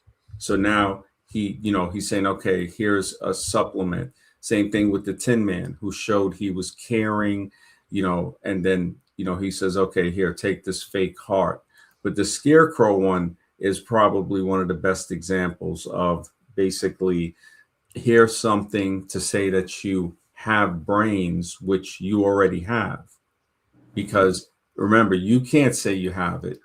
You're not, you're not looked at as the authority of your own destiny. The state is the one that does that. And in the Wizard of Oz, he floats off. He doesn't even get prosecuted for all the stuff he did to the people in Oz. When they get to Emerald City, remember at the end of the Yellow Brick Road, they have to trade in. They have to put on the paper glasses. So now that's representing paper money, because now it's not gold anymore from the Yellow Brick Road type of thing. It's got a lot of different things that I think it can go in many different directions. I'm not sure, which one would be like, if there is one that's the definitive right answer to the interpretation of the movie. The green Emerald City, for the heart chakra, they reached that finally, because you're supposed to use your brain in your head for like all the inputs, the sight, the smell, the touch, and get all the inputs. And then you got to use your gut brain, your intuition, to discern everything, and then finally process it through the heart brain in the end to get like a full, like scope on the truth and how you should respond and behave towards it and everything, like a complete human being, I guess. Mm-hmm. Yeah, no, the Wizard definitely. I mean, when they remade another one, Michael Jackson and I think it was Diana Ross and Nipsey Russell, I think, had made The Wiz. So it was a more of a, I think it was an all-black cast for The Wizard of Oz. I'm not sure, but I think Bill Cosby played the Oz in that, the Wizard of Oz in The Wiz. And it was sort of like a little more musical, I would say. But it was pretty deep. It followed the story, pretty good. I don't know if you've seen the one that what was it, like a prelude to the Wizard of Oz, when the wizard first went there or something like that. Something Return to Oz, maybe it might have been. Yeah, I'm not. I forgot the name, but they have had some spin-offs of the Wizard of Oz, just like Alice in Wonderland. They do the what was it? Through the Looking Glass. That was Mission Impossible was kind of deep, yeah. And Johnny Five is the live short circuit. Yeah, that yeah, it definitely I would think some of the 70s and 80s movies were just phenomenal. A lot of those movies, I don't think they're, they might have something coming a little. Face Off. Yeah, Face Off was actually, the concept was kind of deep. The concept was, that's Travolta and Cage, right? Yeah. Cherry 2000. I remember the name, but I don't remember the movie. That was the first robot movie ever, I'm pretty sure. Cherry 2000. Twilight Zone in the 60s. Yeah. I think that went from the late 50s to like the early 60s. That's it. To be done that long ago. Yeah, the guy in the movie, and two kids, I think, with that. Yes, that's some tough stuff, man. Has anyone heard of Nazis on the Moon and Iron Sky? Nazis on the Moon sounds familiar. Both of them, Iron Sky too. Yeah, but I don't know. I didn't see them. Those are like B-rate actors. I think Busey's son is in one of them. But it's about like some of the stuff that Anna Nerby and the Tool Society were doing, and about like the Nazi plastic surgery of changing like people, like likeness of who people are and stuff like that. Pretty trippy. You know what? Another good one that was kind of like there was a whole overlay of like a Hollywood story over it, but The Prestige about Nikola Tesla and the time machine. Mm-hmm. Have you seen that one? No, that one I didn't see with Tesla. No. Christian Bale and Hugh Jackman are the two actors. That one was like big. Oh, yeah. Okay, yeah, with Hugh Jackman. Yeah, he played as some. Yeah, I remember that one. And David Bowie plays as Tesla, right? Who plays as Tesla? You said David Bowie, was it? Oh, you know what? I think so. I'm not sure, but I think you may be right on that one. I'm not sure. But that's what he had, the disappearing man trick, Christian Bale, and no one could beat that trick. And it was because he cloned himself. And I kept telling people, like, throughout the last 15 years about like all these, like George Bush senior's already on like his 30th clone. And I'm like, that's not how they do cloning. They don't grow like some fetus looking thing in a pod and have it like aged perfectly to you and have like 30 of them waiting. So if you die, and then they just like syncord your last 8 minutes of your brain just like out of source code and reload it back into the clone. If I wanted a clone of you, I would just get you and we would just time travel 5 seconds into the past. That's it. And then there's 2 of you, and then you just proceed from there on. Nobody, the timeline is unchanged. You know what I mean? So they could just do that. If they have that technology, they could just do that 20 times over and create 20 clones, and then you would just have to brief that clone if there's a time gap on what happened. That's it. And there was a movie they had about that too, called I think The Sixth Day or something like that, or I forgot, where they had the memory. I think Arnold was in that one. They had the memory all loaded on a chip, and they could just put you, put it back into your clone if you die or if you get sick or something. Then I don't remember I can't quite remember the name of that movie. So I want to say the guy from Full House, the dad from Full House, the guy that like is a comedian as well, played one of the main bad guys in that one. And I forgot that guy's name. Who else was in it? Man, that one I can't even. It had the main actor was like a no-name guy, but I think I just remember the way the stuff they called it when they were transferring like all your last memories that you had into your clone was called a syncording, like almost like the word sync. It was called syncording, and when someone died, they would grab them and then they would look at their syncording. They could see like if somebody killed them or something, like they could see the whole scene through their eyes, like they saw it. What was that called? The Sixth Day? I thought so. Yeah, the Sixth Day. Yeah, I think, yeah. I thought about it. There was another movie where Arnold was in too. They had like a baby. The Catholic Church starts with like a baby being born that they're gonna sacrifice. I forget what the name is. Almost like a Rosemary's Baby, but a new version of it. Oh, A. Smith. Thank you. He said Richard Pryor played the wizard. Okay. Who was Bill Cosby in The Wiz? I thought he was. What? Richard Pryor played The Wiz? Are you sure? I don't know. Let me see. Who played The Wizard of Oz?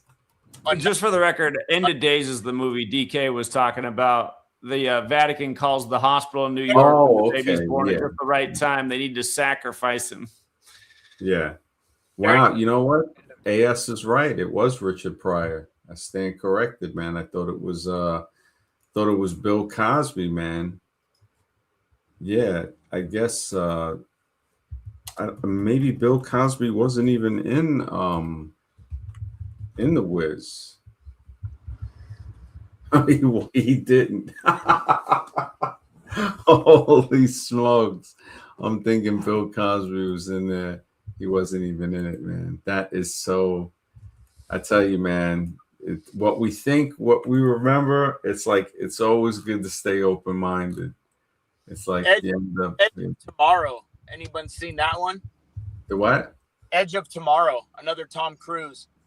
Oh, yes. That was the one where they're fighting in the war, like they get dropped in or something, like through some time device like that puts them forward in the future or something like that, is it?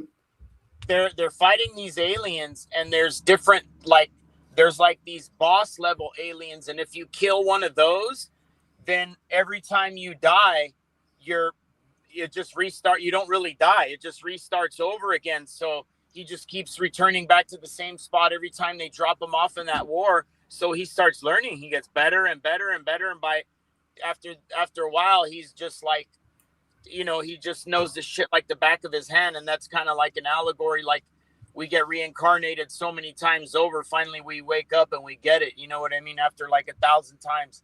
That one is a good one, though. Hey, how about the 12 Monkeys with Bruce Willis back in '95? That one. Yeah. With it. They're trying to learn through him, right? They keep sending him back to get more info. Yeah. And there's a big disease that wipes out the planet. And there's almost a civil war going on between these different armies. Yeah. That's a good one. Yeah. You think about it, it's like, yeah. Show. I see Truman Show and Devil's Advocate as being almost the same thing. He realizes it's all like a stage he's being played, Yeah. There's 2 movies that are basically the same as the movie Skeleton Key. That was actually a pretty good movie. I think Kate Hudson, Morgan Freeman. And was it Morgan Freeman in that? The Skeleton Detective? No, I don't think he was in the Skeleton Key. Maybe I'm confusing movies. Maybe I'm thinking of a different one. Maybe I'm thinking of the Bone Collector. Maybe no. I think Bone Collector is Denzel, or no? Yeah, yeah, it is Denzel. I'm thinking of something else. I think Skeleton Key, Kate Hudson, a few unknown actors. Really good movie about like a not possession, but like a transference of bodies type of movie, like through a witchcraft spell type. And that is the same premise that Jordan, very similar to his movie Get Out, when the guy is being like, they take the body and they'll put the person's consciousness in another person's body. But they do it with like a medical thing in Jordan Peele's thing. In the Skeleton Key, it does it in a more ritualistic type of, I would guess, a type of voodoo, witchcraft, something like that. What about Selfless, when they do it with technology that it's like Ben Kingsley, I think, and Zach's doppelganger? I keep forgetting what that guy's name is.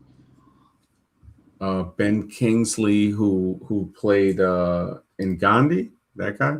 Yeah, I think so. In the movie Selfless, they transfer his consciousness into this guy that looks like Zach, because he's young and healthy and he's about to die. He's a billionaire, and that guy wants money for his like daughter's cancer treatment or whatever, and he sells his body so this guy could take it over.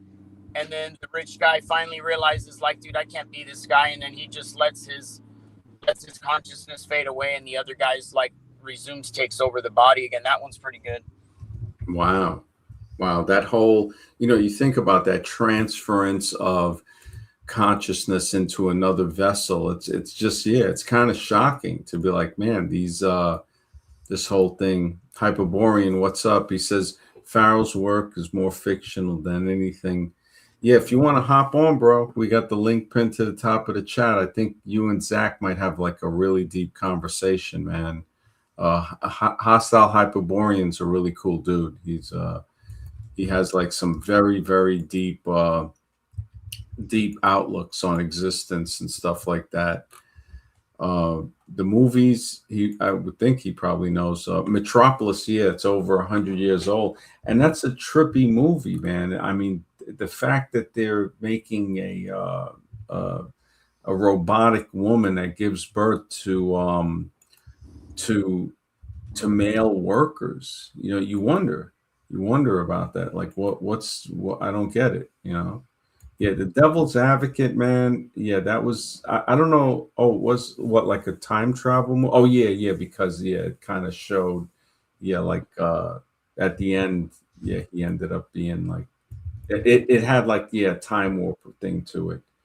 Have you seen the one? It's the newer, I can't remember if it's a Guardians of the Galaxy or Avengers, but they have that certain race that's pretty advanced. They're all gold. They're painted all gold. Their hair is all gold. And in one of the last ones, I can't remember, it was like probably Endgame or the one right after Endgame. And like her whole planet is pissed at her because she was like head of the army and she screwed everything up. And he's telling her like, "Hey, you're in big trouble." She's like, "I know. That's why, they're going to be really happy when they see what I created." And she created like the artificial womb looking thing. And she goes, "I shall call it Adam." I don't know if you remember that scene. Mm-hmm. Yeah. And the Guardians of the Galaxy. Yep. At the end. Right. Of part 2. It was at the end of part 2, was it?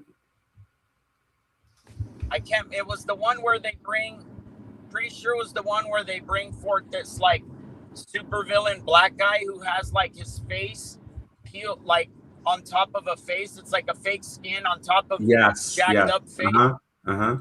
Yeah. And Rocket, and then like at the end, the guy when he does, he's like, "Yeah, your name is like P something." He's like, "My name is Rocket Raccoon," and then he blows him away or whatever. That I think it's in that one.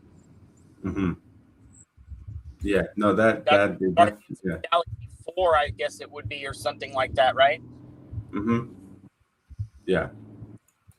Yeah, I'm thinking some of the Guardians of the Galaxy, the second one I think it is was really good. That was the one with Yondu. That was that one. Yeah, with Yondu, the guy with the arrow, and he would control it through whistling, like a mentally controlled arrow that would like go through almost anything. He had a Bluetooth arrow and a Bluetooth fin that was connected to his brain on his head.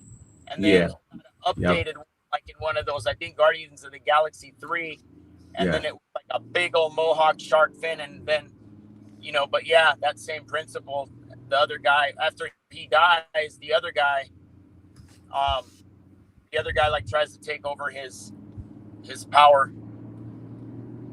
Yeah. That was allegorical. I think that he was blue, Yondu. Like, there's something very tangible about this blue thing. Buddha was like allegedly like the first ascended master after the flood of Noah. He's always depicted as blue, and like the Hopi were depicted as blue or taken to a safe place by another blue tribe. The Smurfs are depicted blue. You have the Blue Man Group, Project Blue Beam. Like there's a lot of blue symbolism, and it ain't Blue Origins, the stupid fake space thing. So I think Yondu was depicted as blue because blues were like known as the most spiritual, like I guess ethnicity of humans, and they were like done away with way back when, and now we're just left with the like, I guess with the original seeding from when they say like the second seeding of humans on Earth, we're like in the third right now. That it was yellow, white, red, and blue, and blues are all gone. What's left over are the red or the natives. What's left over the yellow is the Asians, and what's left over the white is like the white people, and that the blacks came from Lyra, much like in the last seeding, that they were seeded by black Lyrans in New Zealand when the water level was much lower. So like New Zealand and all those areas over there would have been part of Australia. That's all like mountaintops now. If you take the water level down 400 feet where it used to be, there they were like, how do these people migrate and all this stuff? So the original point for like the black seeding was New Zealand, and then they spread from there, and then like you could walk across to Africa as well. It wasn't like separated by that. And whose theory is this? This is like from some of the ancient text, and a lot of it has been bastardized by like disinformation agents like Zechariah Sitchin and stuff like that. But some of that old stuff that's been turned into this Anunnaki story, it's like in there, and some of it goes into the Urantia gets into the Urantia book. You familiar with the Urantia book? Mm-hmm. Yeah. So, and then It's like a thick Bible, the Urantia. it's like the Iliad by Homer. Yeah, it's very, very big thing. I mean, well, you know, that star theory, it gets a little deep. You know, genetics and all of that show a different picture. But you never know. You know, like we were saying, things don't necessarily have to exactly be like when we look at the thing here. Like somebody was saying, don't look at the shadow, look at the object, but you wouldn't be able to figure out what the object is looking from one side. See, the shadow, people telling you what they see, saying, hey, I see a square, you see a circle, and deduction on top of that allows you to realize, wait a minute, we might be looking at a cylinder, because from one angle, it will look like a square, the other angle, it will look like a circle. And when you're looking at other shapes, they will actually have different effects with the shadow. So looking at the shadow actually is necessary to figure out the object. Otherwise, you'll only be looking at one facet of the object, thinking you know what it is. It's like looking at a flag to check out the wind. The what? It's like looking at a flag to study the wind. You're looking at what the wind is doing, like the shadow that it's causing or moving the trees or whatever, right? Mm-hmm. Yeah. Well, you're looking at it from the wind is actually, you're saying, okay, you can see from one angle, basically from looking at, say, the side of the flag and seeing, okay, the wind is either blowing it in which direction, you know, by the direction of the flag blown by the wind, but something that would also have something that the flag is doing that you couldn't see, that somebody else could see. And then they would say, oh, okay, I'm seeing this. You're seeing that. You're seeing the flag blow the wind this way, but I'm able to see where the shadow is being cast on the ground. So it gives you more information to say the wind is blowing and what time of day possibly, by understanding where the shadows cast or something in that matter. This is just a loose example, but the picture, that's the one that actually shows it, to where we can understand it a little better, to say, hey, I'm seeing the square, somebody else sees the triangle, and then the other person is looking down and he sees the circle, the circular shadow. So somebody might say, well, wait a minute, so how it can't be all three, but it could be an object that can cast all three different shadows, and this picture proves it to be true. So looking at things in that way, you start to, you know, get a broader understanding. Like if we look at this picture here, the gray on the left in the B square, right, which is right to the left of the green cylinder, that middle square on this checkered board is the same exact color gray as the dark gray out on the corner above on the top of the board, that corner. Now on the right side, you see put that connects those two grays, and you can see then they're exactly the same color. But when you look to the left, it's almost unbelievable. You would say, no way is the middle square the same shade as the top dark square, because the top dark square. But when you look at it in comparison on the right, when you put the two gray bars next to it, you realize, holy smokes, it is the exact same color. So this is a strong color illusion, and those strong color illusions, they really start to make you see that sometimes what you think is exactly true isn't. It's like it can be not an illusion, but it could be that you're only seeing one part of it, and as you get other information from somebody else, you see the second part of it. Now you create the third mind. which solves a problem that you or the other person could not have solved by themselves. It took combination of the two to create the third mind to solve that problem. 50 Shades of Grey, right? Not 50 Shades of Grey. What do you mean from the gray thing I showed you just now? Yeah, like how they could just totally trick you. You don't realize you're looking at the same thing, but it's something totally different, right? Well, it's not totally different. It's saying that you look on the left, the middle square looks much lighter than the dark square on the top of the board. But if you look on the right and you see when they have two gray lines going holding the frame in between each, now you see how, wait a minute, that does look like the same exact color on the right picture, the middle square and the top square.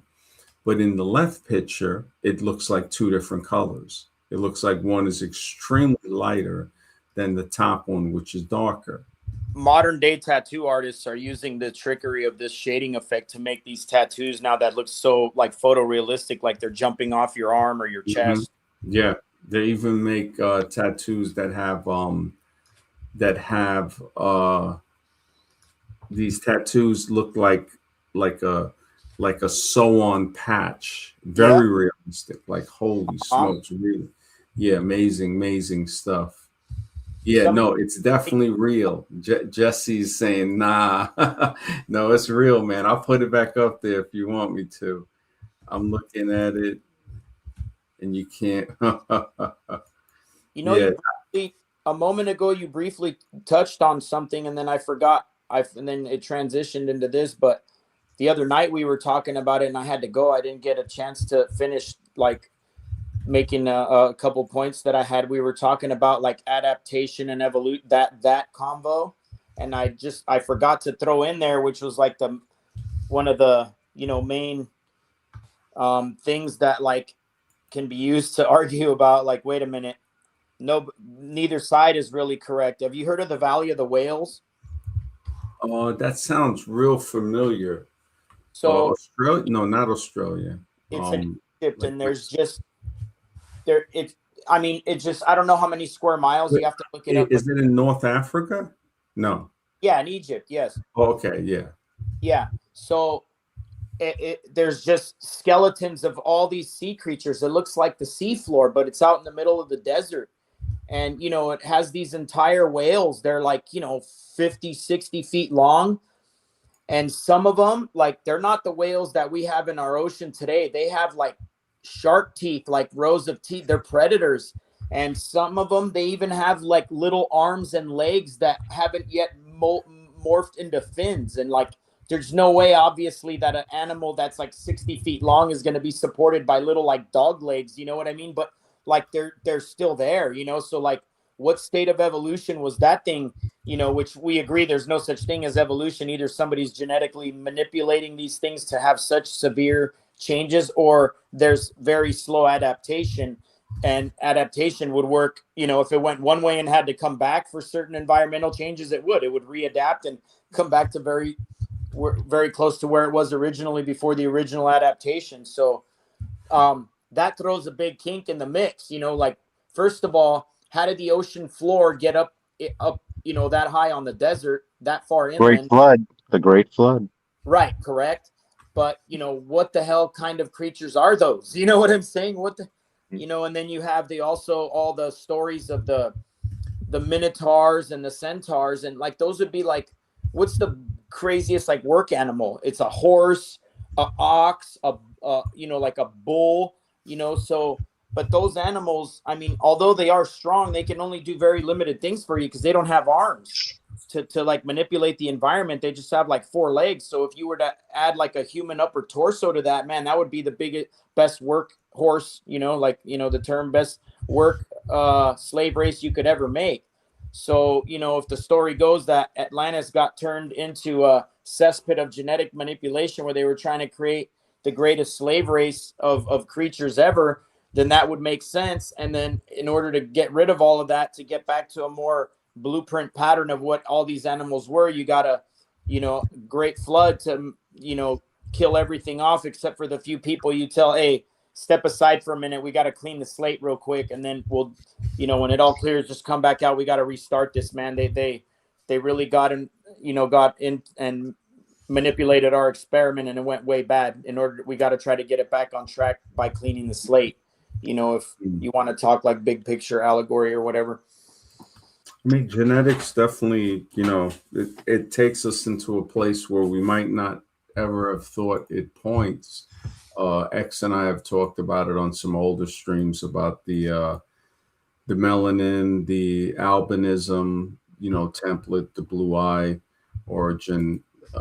So it kind of takes away a lot of what is said in many theories, because it shows that everybody has that template. More than that, all life, like when we look at things and we think, I think you synchronistically misspoke right now and said blue origin, which is right on point.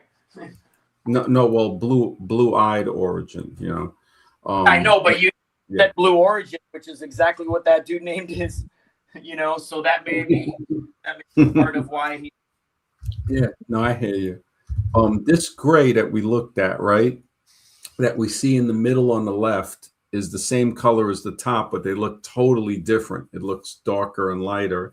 And we see on the right, they are the same shade, the middle cube and the top one.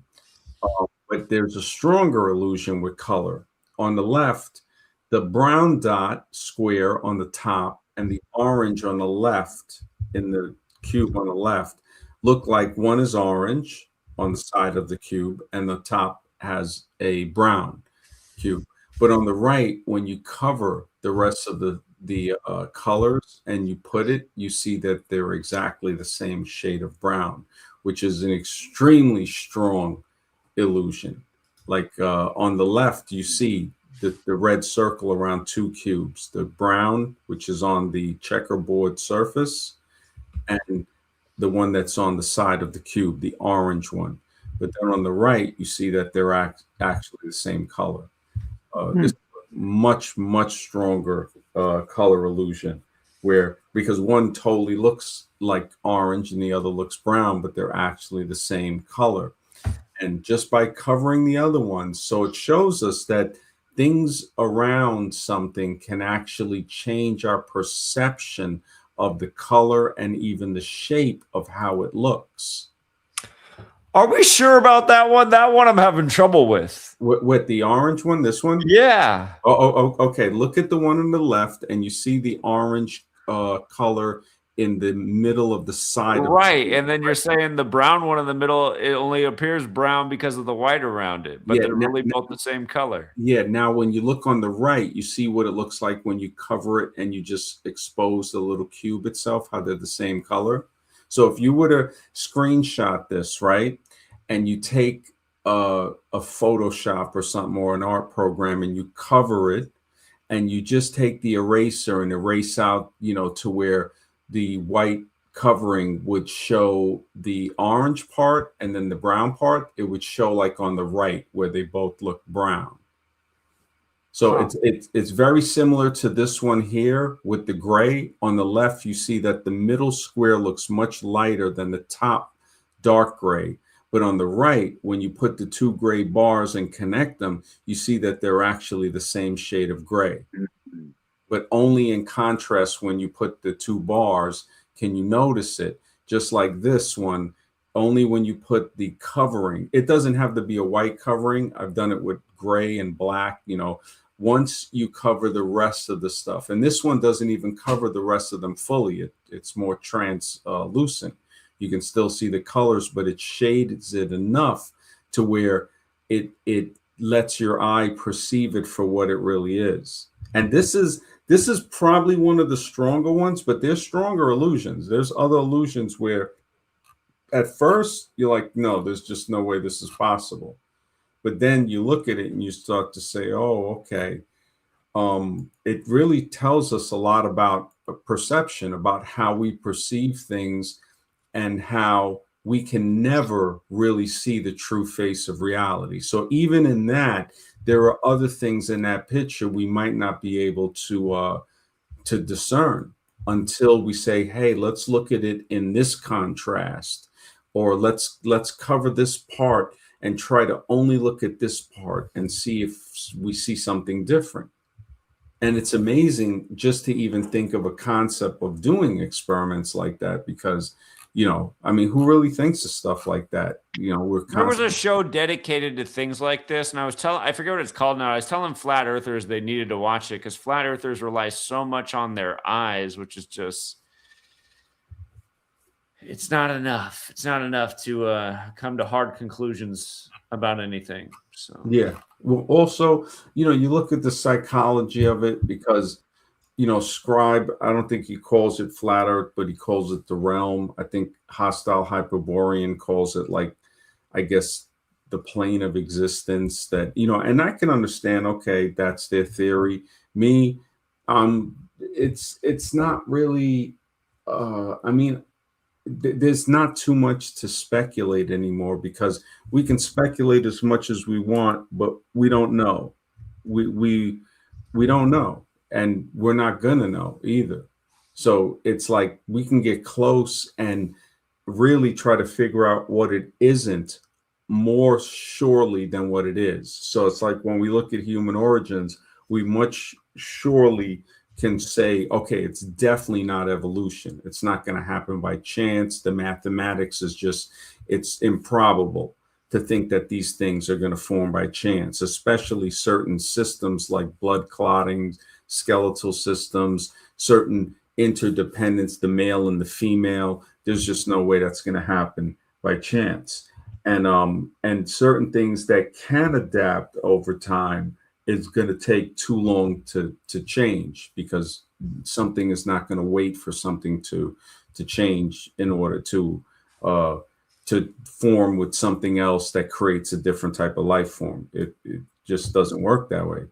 And so there, we know, okay, we didn't evolve from chance.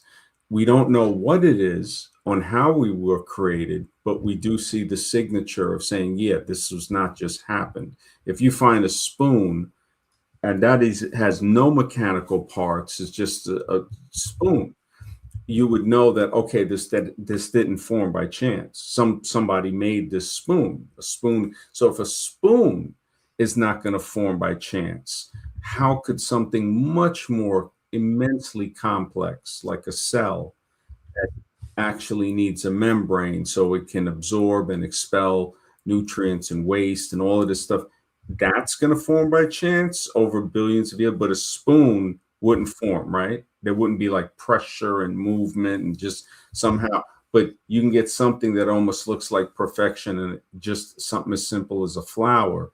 You're telling me that forms naturally. So logic and reason tells us, okay, we don't know how we were created, who created us, what created us, but we know what didn't create us, which was random mutation by natural selection. That didn't create us. And that's a very important thing to know, that what something is definite or definitively not. It's a very strong power in that. It's like walking down a dark hallway. If you walk in the middle, you might trip over something that you don't see because the hallway is dark. You can't see.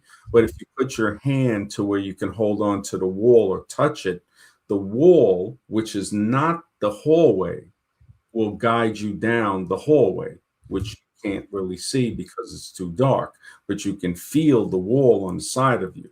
So what is not the hallway actually can give you a way to guide you down what is. So what is not can guide us through what is. So what we know reality isn't has the power to help us guide our way through what reality actually is.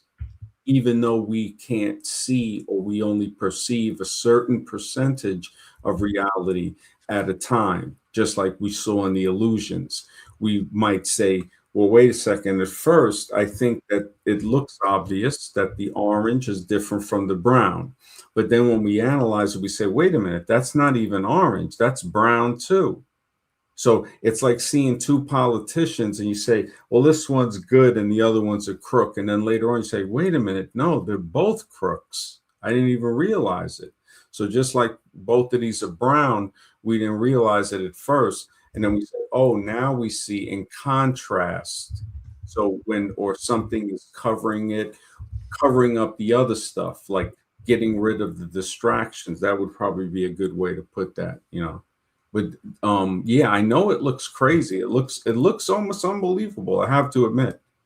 It definitely, there's much more experiments you can look through that might explain it, I would think, a lot clearer than, the way I put it forth. That what you're explaining is called the apophatic method. Oh, really? What's that mean? It means to find the truth through the negative, meaning what it isn't.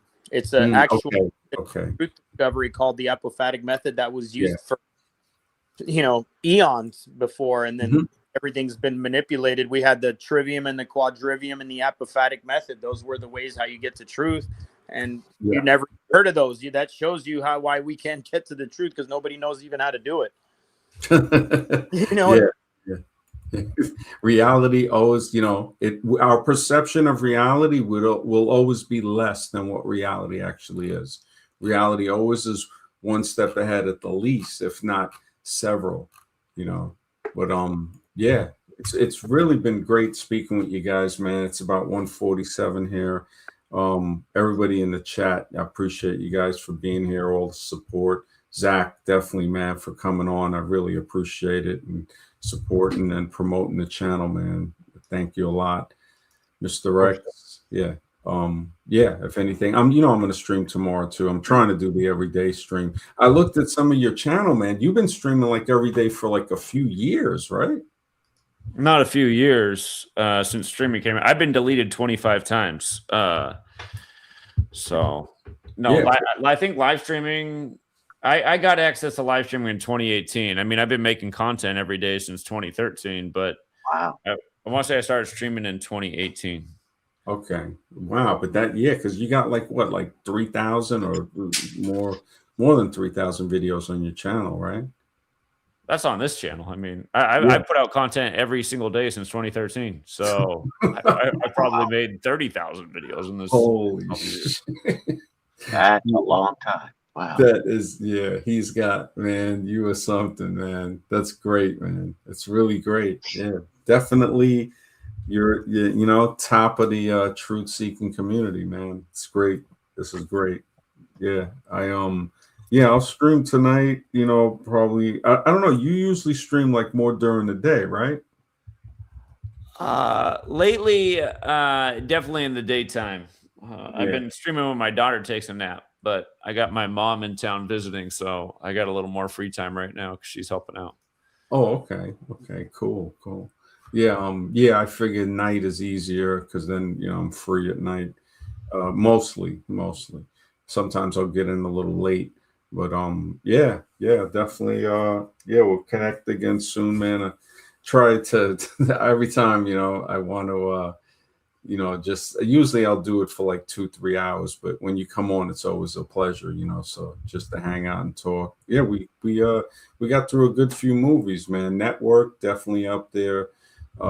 Revolver, many other ones, Bronx Tale. It says Revolver premiered at the Toronto Film Festival on September 11th, 2005. Does that sound right? Yeah. And it's so basically, because Canada's like Britain, so the UK was when they released it in 2005, and it didn't get released in the US till I think 2008, and it only was shown in about 18 theaters. So they really tried to yeah, they didn't want that movie really out there. They're like, maybe not. Yeah, and it's a pretty good movie. It's it's deep. Like you got to think about it. Like it's easy to miss because I didn't I had to watch it like 2 or 3 times and watch clips of it again and say, okay, if somebody analyzes it good, I'm sure they're going to see a lot into it. But the fact that it dealt with the ego, and parts of it, like any movie, it's like, all right, this is a little bit of a stretch, but in the majority, it's pretty deep. Yeah, it's definitely pretty deep. But I think I was getting ready to sleep. K1 dropped away.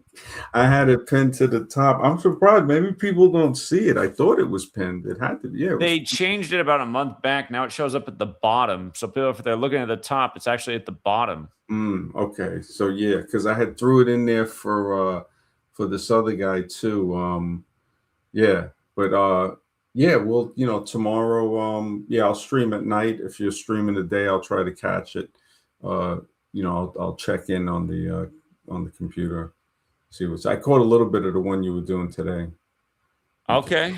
Yeah. Well, yeah. I'm glad I found your channel, and I'm happy to keep promoting it. I hope your numbers are growing. Thanks, man. Yeah, it got the subscribers went up a couple of hundred. I would say about 3, because I had about 40, 50, and now it's like 43, 80, I think. So it's like it's climbing, definitely climbing. This guy, I guess he wants to.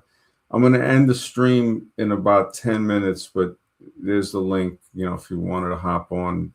K1, I don't know if this guy looks familiar. K1K. Yeah, I think that's it. K1K. Yeah, but if not, yeah, if he doesn't, well, yeah, I'll probably just go to bed, man. But yeah, it's late. Yeah, it's been great having you on, man. It's always a pleasure. DK, you take care, man. Have a good night. Everybody in the chat, take care. And we'll talk soon. Have a great night. Take care. Good night.